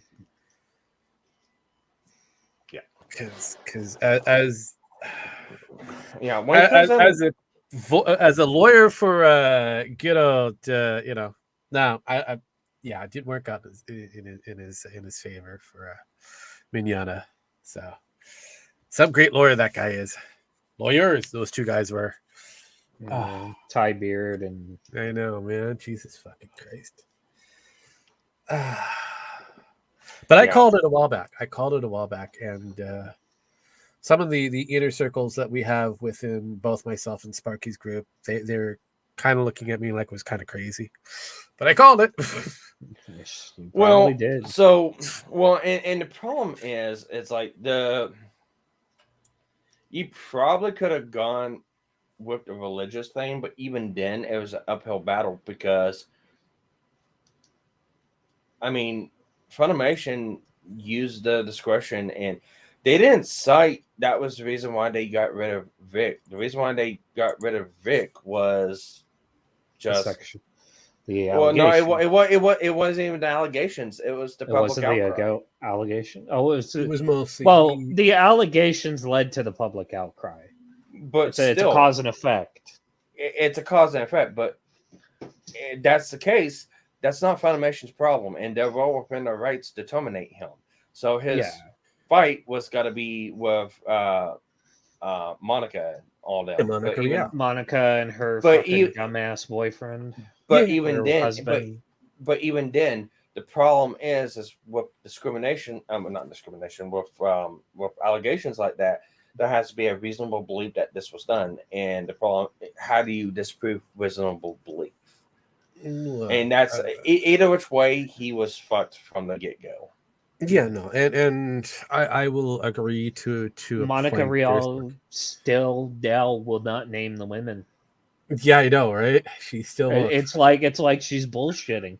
It's like there were no women who came out. Mm-hmm. This is the problem of, the tactic we're fighting, like in the court of public opinion, works whenever you're trying to get something done outside the courts. And for Monica, what's for Vic, and it fucked him over, and it's bullshit. But that's what happens. Yeah, I mean, at the end of the day,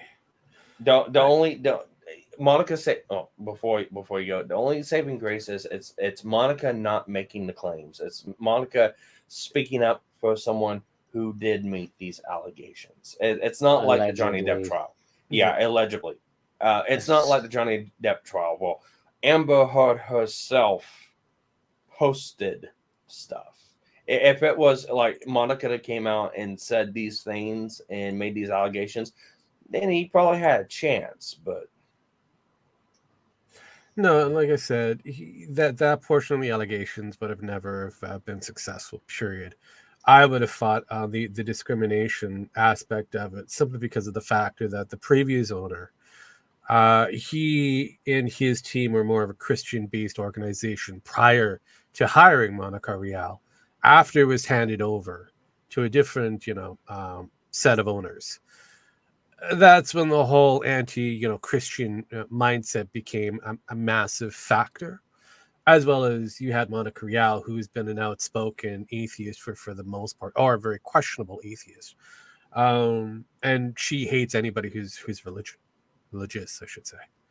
And she's gone out of her way to put that on in some cases of the social media.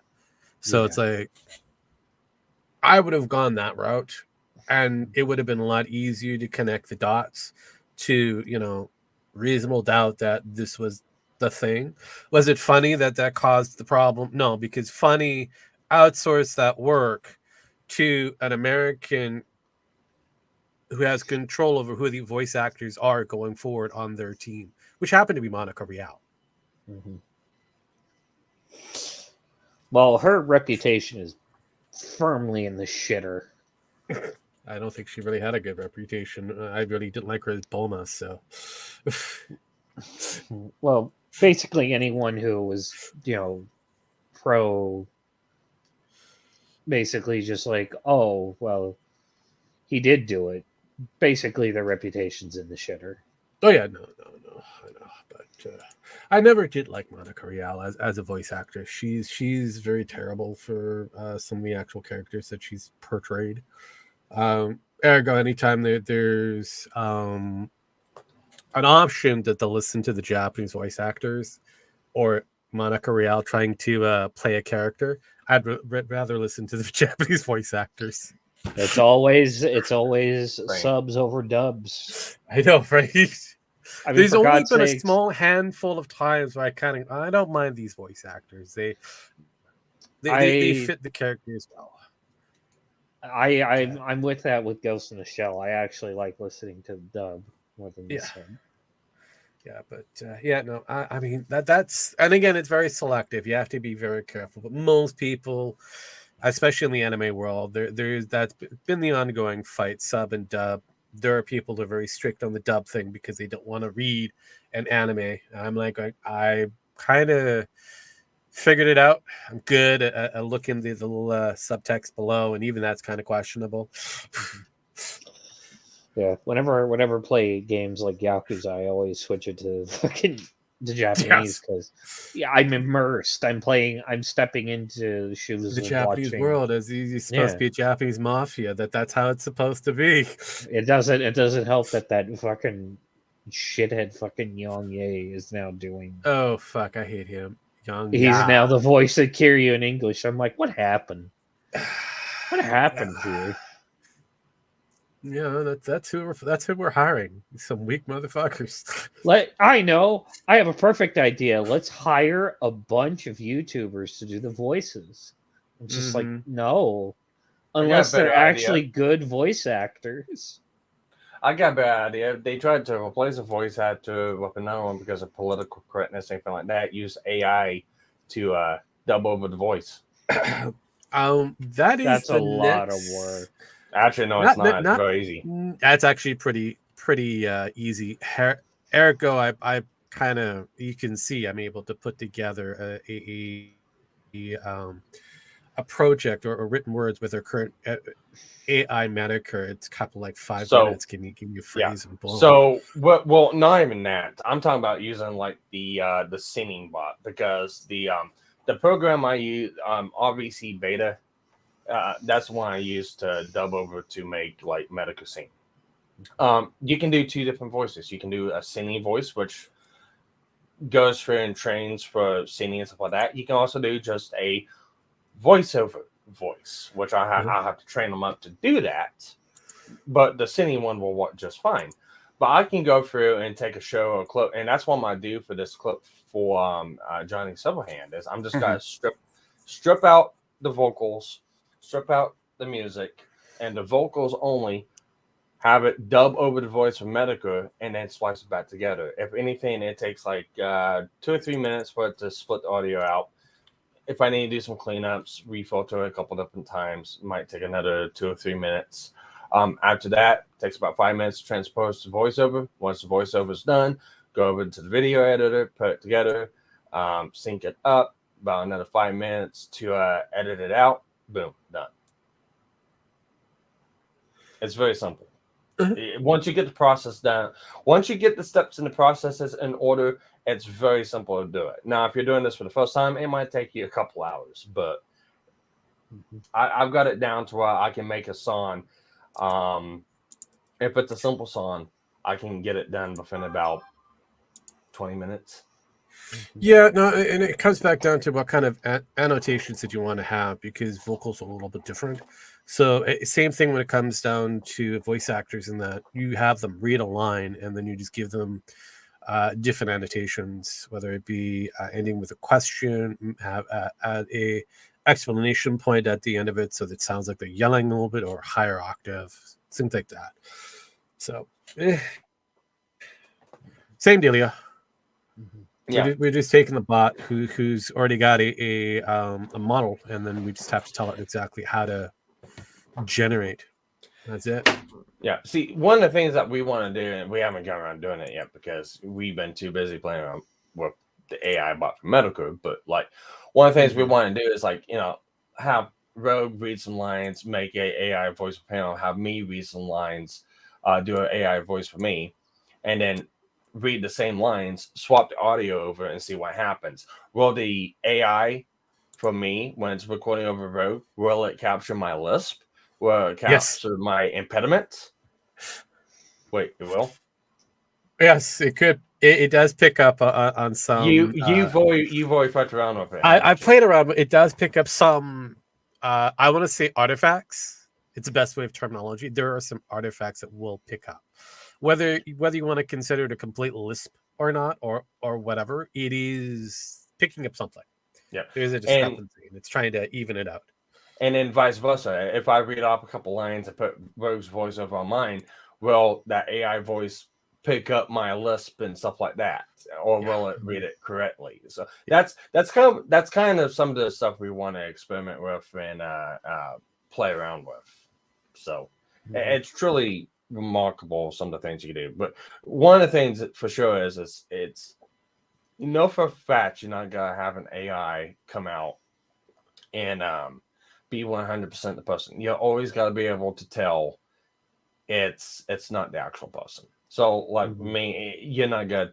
It's like you can tell it's an AI bot of me or of Rogue.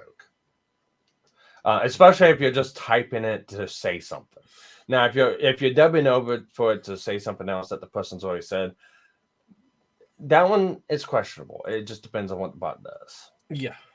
Oh, yeah. Because I just did something while we were kind of yammering, and I'm going to be sending it to Sparky now. And that was just the first generation. It's not bad, not great, but do it a couple more times to probably even itself out. But just have some fun, buckaroos. Buckle up! Buckle up, buckaroo! I don't know who he's talking about, but let's go ahead and share this. Entire window, share audio. Yeah, make sure the audio is being shared there, buddies. Okay, let's listen. Listen, I'm sorry that your dad was just some dude that fucked your mom in the back of a Prius. I'm sorry that he wasn't around to raise you and teach you how to make your bed and clean your fucking room. But I'm not you. I'm not going to worship a man who tells you basic lifestyle advice and then act like this is some amazing shit and that he can't be criticized and laughed at or mocked. Mm-hmm. Buckaroo, buddy. Pals, you are off the charts in your autism. I mean, he's right about Peterson.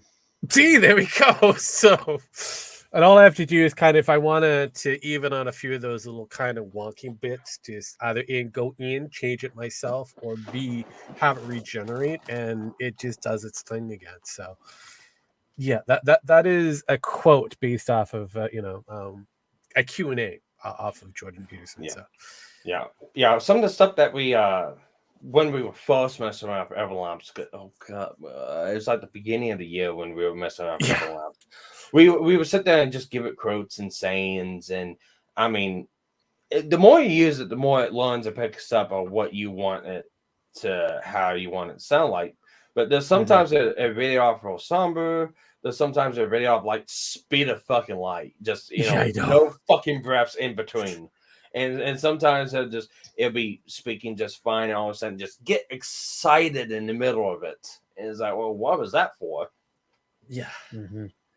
So, and even then, you have certain different levels of the voice setting that you can have, so that as it's stable, or how stable you want it to be, how clear that you want it to have it to be, whether it's low or high, whether it's got a lot of exaggerations or reduce it. You can also kind of give it more of a speaking boost or speaker boost. So if it sounds very quiet, you can boost the actual sound.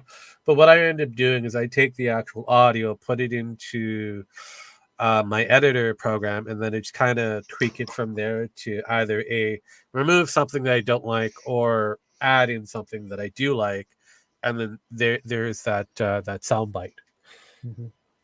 So it's not exactly the same that you would for one of the actual archive version of Metokur, because that is a direct quote. It's just a little different because but having, like I said, getting a voice actor is one thing, getting a bot to do it's another thing. Both of them are just as complex and very easy. Speaking of this, did you guys hear about the what was it? It was the AI bot with the Scooby-Doo thing. Oh yeah, I've heard it. Actually, yeah. I like it. I think it's it's impressive for somebody who's trying to do independent work to showcase what they are actually able to do.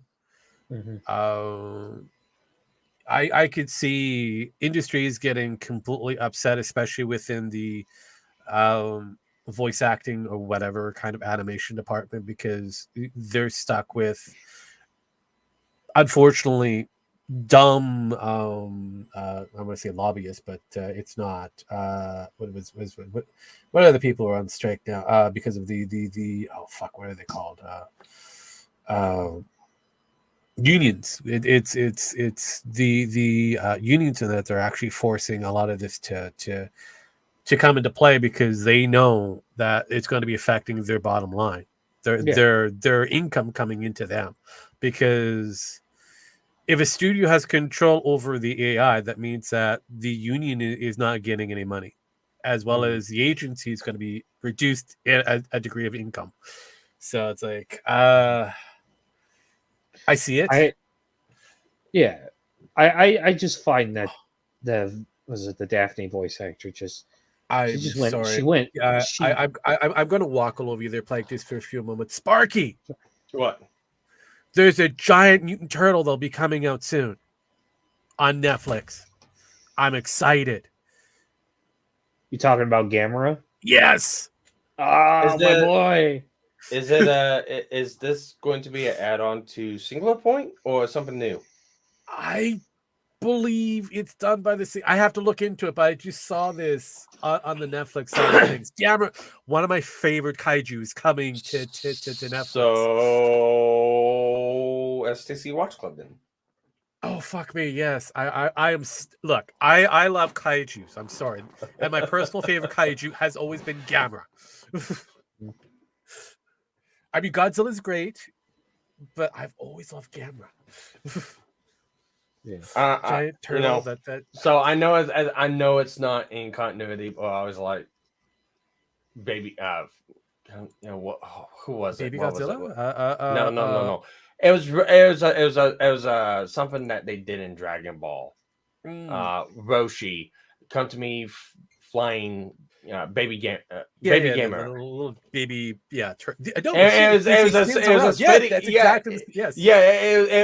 was a homage to Gamera because Roshi just gave flying Nimbus to Goku. To Goku, so you had to use the well, he could have brought it anyways because I he wasn't pure form. Oh god, the Gamma. I've always been a fan of Space Godzilla. Oh, Space Godzilla has also been pretty good too. See, that's a beautiful thing with the Kaiju series set is they all exist and kind of interconnect with each other outside of King Kong, who was just brought into that Kaiju world. Well, if we're going to talk about like going all the way back to the whatever back in the day, then yeah, 1960s shit. I mean, come on. Yeah. I haven't watched a lot of Godzilla movies. I really should. I mean, Godzilla is kind of like a hit and miss, especially with the old cinematic versions of him. By the time you get to like the 2000s, again, that's another one that's kind of like a weird hit and miss. Because some are good and some are really bad. Like for example, the what's his face is the Matthew Broderick version of Godzilla. Oh, you mean Zilla? Yes. I mean, I understand what they were trying to do with it and trying to make it more of an American kind of thing. But it was like, why did you make that version? That was a bad version. I mean, yeah. It was just dumb. It was just dumb. And then Aerosmith on top of that. I think it was Aerosmith that was part of the song. Fuck me. That's a lot of fish. Right, yeah, no. I've watched Zilla and I enjoyed it for what it was. Oh yeah, it was a good movie, but that wasn't the greatest. I wouldn't say it was it would ever belong to the Godzilla lineup. It's its own independent thing. Just like there's certain areas it doesn't help Kong that kind of go. Ugh. It doesn't help that he got killed in what was it? Godzilla Final Wars, I think it was. Yeah. Final War. Yeah. In a really, really, really funny way. Oh fuck! I had an idea for doing my own kaiju type thing, but I kind of just dropped it because I'm like, okay, I'm bored of this. I'm gonna work on something else. Mm-hmm. No Gigantus, Monster 01, Dagon.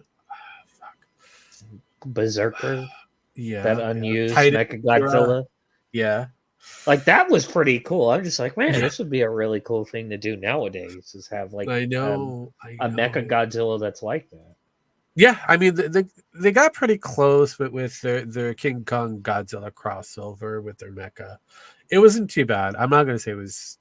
But you know what I'm talking about, Berserker. Yeah, I do. I totally do. I do. But no, I remember the first time and again, I'm not going to say I was around 62, but I remember the 62 King Kong versus Godzilla. That was actually pretty good. That was actually it just shoves a fucking tree down. I know. See, that was the more goofy era. It was, but again, they parted ways. Neither one really won or lost. It was good. So, but it was one of the highest box office attendance in a lot of the entries. So it was more or less to see the homeboy for the Japanese homeboy take out the American, Rough Rider. Mm-hmm. But it ends in a stalemate where they part their ways. They both fuck off because they're like, yeah, pretty much. One goes back to hibernation, the other swims out one into beat the other. So, yes. Oh god, but I actually do like what Toho has been trying to do to bring back and repurpose some of the old vintage styles, but it doesn't have the same kind of flair. I guess the word I want to use is flair. Did you ever play that PS4 Godzilla game?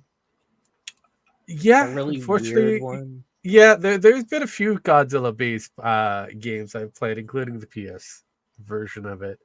PS4 version. How did you like that? Because a lot of people didn't like it. Like I said, unfortunately, it was kind of a mixed bag. I liked the lineup that they were using. I didn't like where they were, how they were doing it, like the stories and all that they're. Did you ever did you play it for long? I didn't play it for long. I just played it. I played it long enough. It's in my pile of one day I'm gonna get back to it. Yeah, there is a secret boss, but and it's like a thing that you have to do where each path, and there is a secret boss that you fight, and it's pretty funny. I'm gonna have to find out. Like I said, it's in my it's in my have to go back because like I said, there was a point in the game I kind of I'm just gonna back away. You're doing this wrong. It feels like you're doing me dirty, and I don't like this. I'm gonna have to back away. It's kind of mentally kind of come take up a break. Yeah, yeah, it's yeah. Because I'm not one of those people that have to go deep down in trying to go into the hate factor. Just this is like I understand what they're trying to do. It's like there's like bad movies or even the socially woke movies that are out there. I understand what they're trying to do. Yeah. It's definitely not for me. But did you do it good? That's my biggest question. Did you do it good? And if you didn't do it good, I've got to back away. It's kind of it's the same thing that happened with what is it? The Force Awakens. When it first came out, everybody was on the bandwagon. Like, it's the best movie, and I watched it, and I kind of go, "This is just." Is that the first one? That was the first. Yeah. That was the first one. It had the nostalgia. I watched it in theaters, and I thought I was just like, "Oh, this is cool, Star Wars." And then I eventually started watching videos. I'm like, "Oh God, they're right." Well, yes. So. Yeah, and that's the thing. It hooked, lined, and singled a lot of people. Is like because I want to watch it because the trailers hooked me. It's like, okay, new film. Let's see how this goes. It had a lot of nostalgia in it, and I think a lot of people at first watching it had the nostalgia in them, but afterwards it's like, what was this? And went back and reviewed it. It's like, oh yeah, no, this is bad. Yeah, see, unlike everybody else. Unlike everybody else, I went in there and I went. Because again, I for most of my many years in tenure for work, I was working for the studios, mostly for behind the scenes, the actual production portion of it, not in front of the actual camera for whatever it is. But I kind of took my analytical brain and kind of went, okay, let's dissect this motherfucker. And the first time through, I'm like, well, there's that nostalgia bit. There's a nostalgia bit. There's another one. Why are they one leading up as what's his face, the stormtrooper, as he's going to be the main lead, and then all of a sudden flip him to bring in Rey? What's going on here? The Force is female. Well, not only that, you have the way they played off on characters too, because okay, the first one is, oh, Han Solo came back, cool, he's back, he's in the Falcon, we got Joe on them, and they kill him off. And then the second movie, oh yeah, we went to go find Luke Skywalker. We found Luke Skywalker and stuff like that in the movie. Killed him off. Yep. And then you got Palpatine comes back in, and the third one is like, how in the fuck is he still alive? And then afterwards, you still wondering how in the fuck he's still alive, and killed him off. I could probably write a better story. You could have just had it that this Palpatine was just a clone. That would have been a lot easier.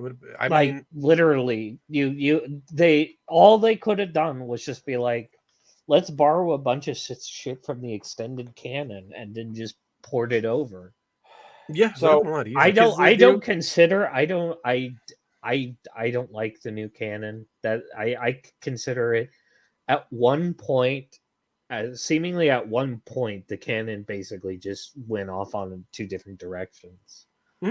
Well, not only that, but because nothing in the novels, anything else is no longer canonical. But it's like a lot of people's been going. It's like, oh, how in the fuck did he survive being chunked down the power shaft of the Death Star, the thing blowing up, and then behind it, vaporized on top of that.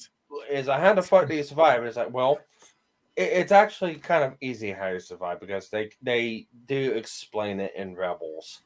And I think it's a bullshit way out, but it is possible because there is a shadow verse of the Force, where you can go in and go to different locations in different times, and in different times, and there's no real. You just have to have a strong connection to Force to be able to get there. So it's real possible that he could have opened one of those up. I kind of would have thought that maybe he did something similar to like in the Dark Force. Is it Dark Forces or one of the where he basically had a clone. I see it. And then he can transfer his soul over. Like something like that would make sense. Well, again, that's borrowing from the actual books in that, or at least the comic. Well, and they were and see that, and that's the thing. He was going to do that in the movie, but it was going to be to Rey, not a clone. Is why not have a clone? You did it with Snoke, but it's because more power or something like that. You could have wrote it that this clone started degrading quickly because of I don't know, Sith powers, and that's why. Because that would make sense. Because if you look at the ultimate evil, it does burn you up pretty quick. Because if you look at a lot of the Sith lords, a lot of them end up having that degrading of their skin and the yellow eyes, so they have to use these Sith illusions in order to make themselves look regular. Because that's what Palpatine did for the longest time. Because you have the illusion to hide within Force wielders for the most part. So that's what he did for the Jedis. He hid. Yeah, you had that. You had also with like Darth Bane, and the only ones you don't really see a huge degradation with was like with Dooku, but he was still primarily. Well, he was a gray Jedi. At the end of the day, Dooku could have been classified as a gray Jedi. More on the dark side than anything else, and that was the reason why. That was the only reason why he took it, because he didn't agree with the Jedi. He thought this was the way for, a proper path. He wasn't expecting getting played by Sidious.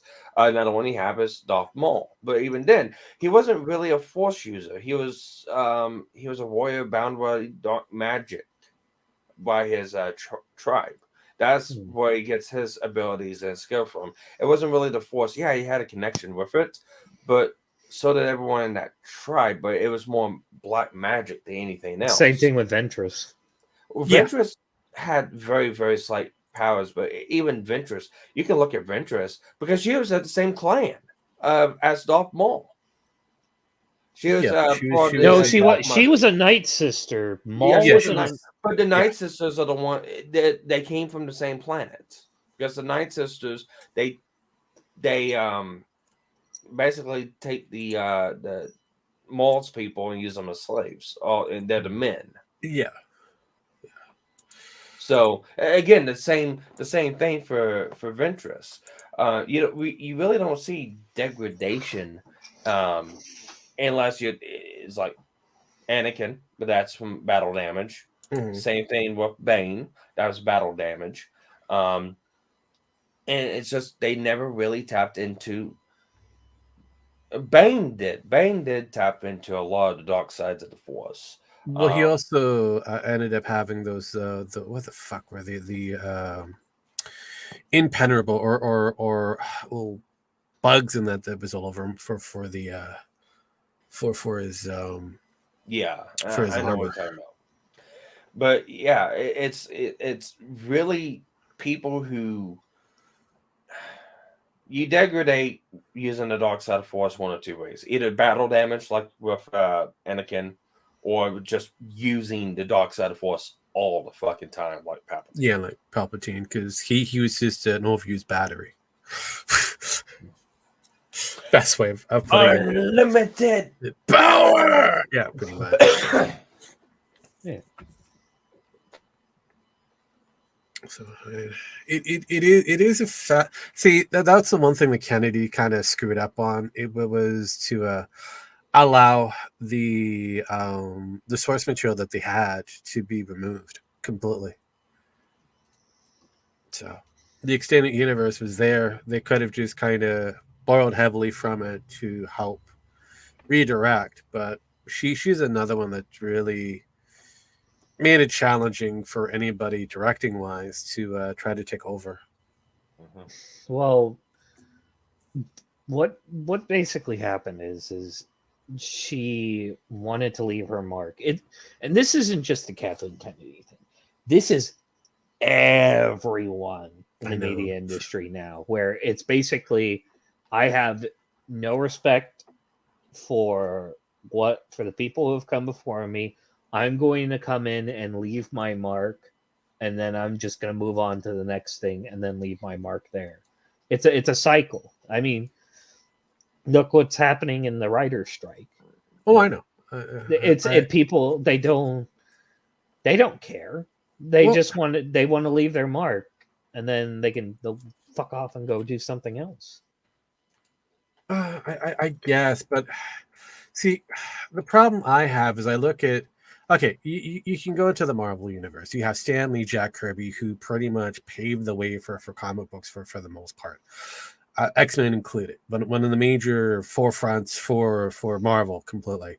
And then you have a new person that comes into play, takes over as lead writer for the most part. You have Chris Claremont, who redirects everything, leaves a huge mark for writing a really good story and coming up with more believable ways for these characters, to a point where he ends up killing off Jean Grey and then kind of forces people to find a way to bring her back to life without having to use a retcon or a gimme, a gotcha moment.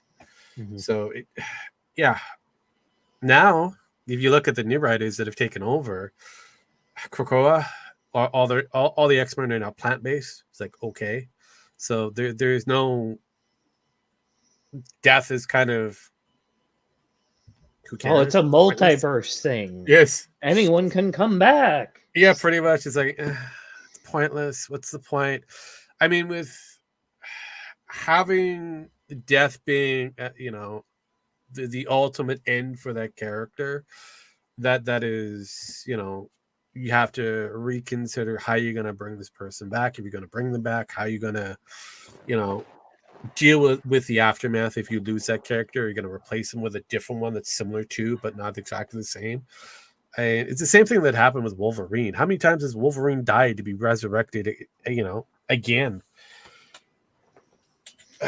So it's just like, I'm good. Good. So yeah, it feels like writers nowadays, they're a dime a dozen. Yes, they're trying to leave their mark, but again, they don't understand or they what do it means to leave their self-inserts. mark. Yeah. Look at was it the lady who worked on Velma? That's her. Yeah. Or the person who worked on have you seen the TMNT movie? Unfortunately, I have. Seth yeah, the lady, the April O'Neil was based off of someone who worked on it. I know. I'm guessing the character designer. The character designer, I believe it was male, but okay. I think it would have been somebody. He based it off of a real person. Yeah, I know. And it's just like, why would you do that? It's like, what was the breast busting April O'Neil in the one piece jumpsuit? I mean, I'm fine. She's a teenage black woman who's dumpy and not really pretty looking. Let's put it that way. I mean, I didn't mind. What was it? The rise of TMNT's April. Yeah, that wasn't too bad. Yeah. I didn't mind that. That was fine. But you know what happened with the whole April O'Neil was always black thing. Oh, that's questionable because if you actually look at the way how they originally had her, she had the frayed hair, which is typical for the 80s, and that especially for white women. Yeah, she had the frizz. And if they really wanted her to be black, she would have been the same color as Stockman, who was originally black. Yeah. And why they give her our Irish last name? Yeah, O'Neil. Yeah. So she had frizzy hair, which was very popular. She had it's a perm. My mom had that hairstyle. Yeah. Oh yeah. But just they see that hairstyle and it's like, oh, and they automatically we was black. Yeah, she was black. We was king. She's a queen, not some Irish. Well, it's the same stupid argument. People are going, "Oh, and, Star and a Fox lot and a lot of black." people thought he was based off of the girlfriend, whatever, one of the writer's girlfriend, and it's just like, Yeah. well, I mean, she doesn't Yeah. look entirely like, entirely black. She's light skin, but Yeah. But I mean, if you really want to go off of the argument, oh, she was black, then why is April O'Neil in the movie? Which the first movie was based on the comics. Why was she white in the movie? Correct. Yeah, I mean, better yet, why would you hire, what's your face, Fox to actually play the character? Yeah. Why? Well, not Megan. Well, I'm not talking about Megan Fox. No, but again, that's going down the road because you have other iterations of them that always kind of repeat the same kind of thing. Because you also have to look at her aliases that she had for a lot through the franchise, the original comics in that. She was called Red, a little red bird. I mean, I remember the 2003 series. She didn't have the jumpsuit. She had the bright red. She had like the red hair, but correct. Yeah. It all depends. Yeah, on the interpretation. Yeah. Mm-hmm. Well, you also got different characters too. Like if you go off the '90s cartoon, it's like look at O'Neill's friend, which her name. Alma, yeah. If you look at Alma, she's basically a humanized Jeanette from the Chipettes. Yeah. And then the 2003 series, they made her into a robot controlled by one of the crank. And so, okay. I didn't know that.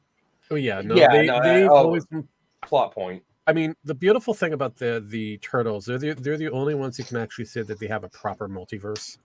Well, yeah, you got the Mirage series, you got probably the Marvel franchise, Marvel comic books, you got fucking all the different cartoons, 80s, 2000, because you have the Archie 12, series, 18. You got Mutant Mayhem. Yeah. So. And it works in their favor. Whether Mutant Mayhem is actually going to be, unfortunately, popular, it's questionable.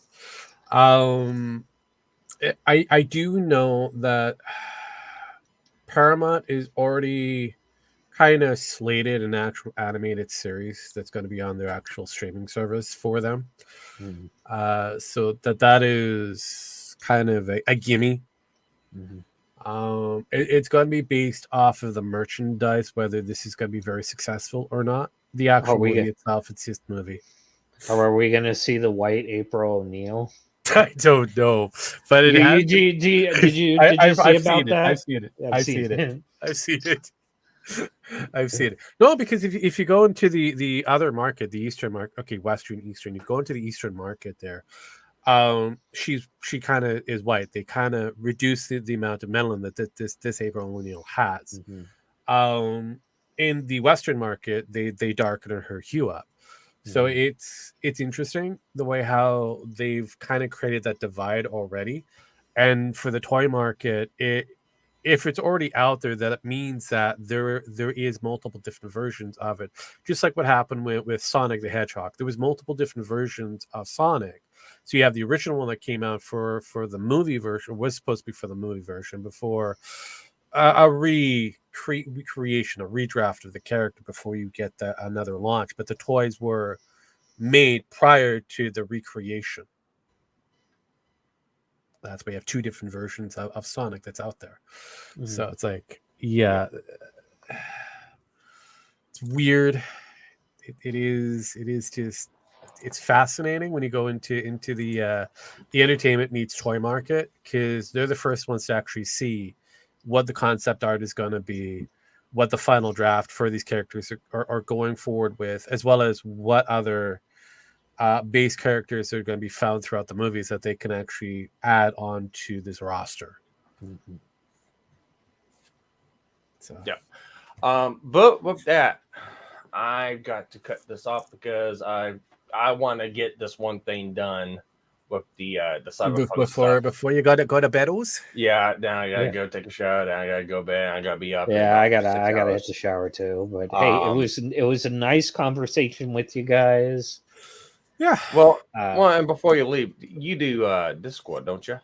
I do. I do. Oh, cool. I'll just the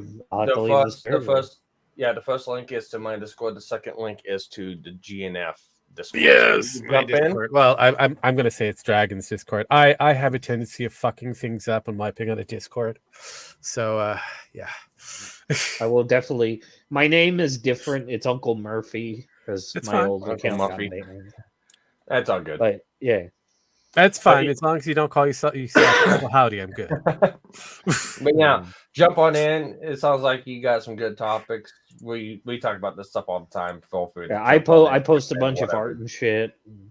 Oh, over on the GNS site, you it's called Total Drama. You can do whatever you want over there for the most part. Be careful. Be careful with that. I honestly, unless it breaks some degree of terms of service, I will take a little degree of responsibility. But overall, we've had it where before Lolicon became kind of questionable. The previous Discord, one of my Discord mates and another person there, they were doing the Lolicon one-offs to see if they can get us as further down the road of questionability, and they got to one that was very questionable, and they came to me kind of going, hey, how far do you think we went too far on this one? I'm like, yeah, you kind of yes. you have a couple of options. You can remove it, or I will remove it for you. Yeah, I'm a mod in a Discord server, and basically my thing is keep everything in its respective channels, and no kids and no COD points, if you know what I'm saying. Yeah. Oh, I understand. The way I do my Discord is no one under 18 and keep it PG. Okay, well, I'll probably won't be in there most of the time. But my Discord is very milquetoast for the fact that I know how idiots online are, and I know how fast they like to take shit information. Shadow content. Mine is what it's labeled, GNF Total Drama. It's there. You were adults. I have no one under the age of 18. If I find somebody who's under the age of 18, I give them two opportunities. One, leave on their own, or B, option two, I remove them outright and explain the reason of why they're being removed. We've had a few that have come in that I found out, or Pan has found out that they were underage. I'm like, we gotta get rid of them. Yeah, we have a thing where it's mostly just people that were. We got my thing was basically what happened was we were originally. Are you guys familiar with the Fallout: The Frontier? Yes. I'm part of the Sneak Clave. Nice. Yeah, the guys who basically went fucking ape shit. Yeah. That's the reason why I said nice. We basically I love it. There was a falling off point. Two groups split, and I'm in a different group now. Hey, we still call ourselves Sneak Clave, but yeah, we've all been there, so we all understand. Honestly, when it comes down to drama, I pay attention to it. I may giggle. I have popcorn put off to the side, and sometimes it's really good, and I want to share. I involve other people to watch. Otherwise, I just kind of let you guys do your own thing because, hey, we're all adults here. Even though we're out of high school still exists for us for the longest period of time. And I kind of go, I'm good. But anyway, Sparky's supposed to be leaving, calling this a show. Yep. Anyways, thanks everyone who stopped by, chatted, anything like that. Master Plagues, thank you for some of the generous comments, retweets, and stuff like that on Twitter. If you ever want me back on, just let me know. It's an open door. All right. Always an open door. If you see Sparking on and you're available, you just drop on in and strap on up there and make sure you have the proper lube, and he'll bend over for you. Yeah. All right. If I'm in Robot Masters, you can jump on in. I usually let you know if I'm recording anything like that. You'll get. I don't do the gay bullshit recording without your knowledge. So okay.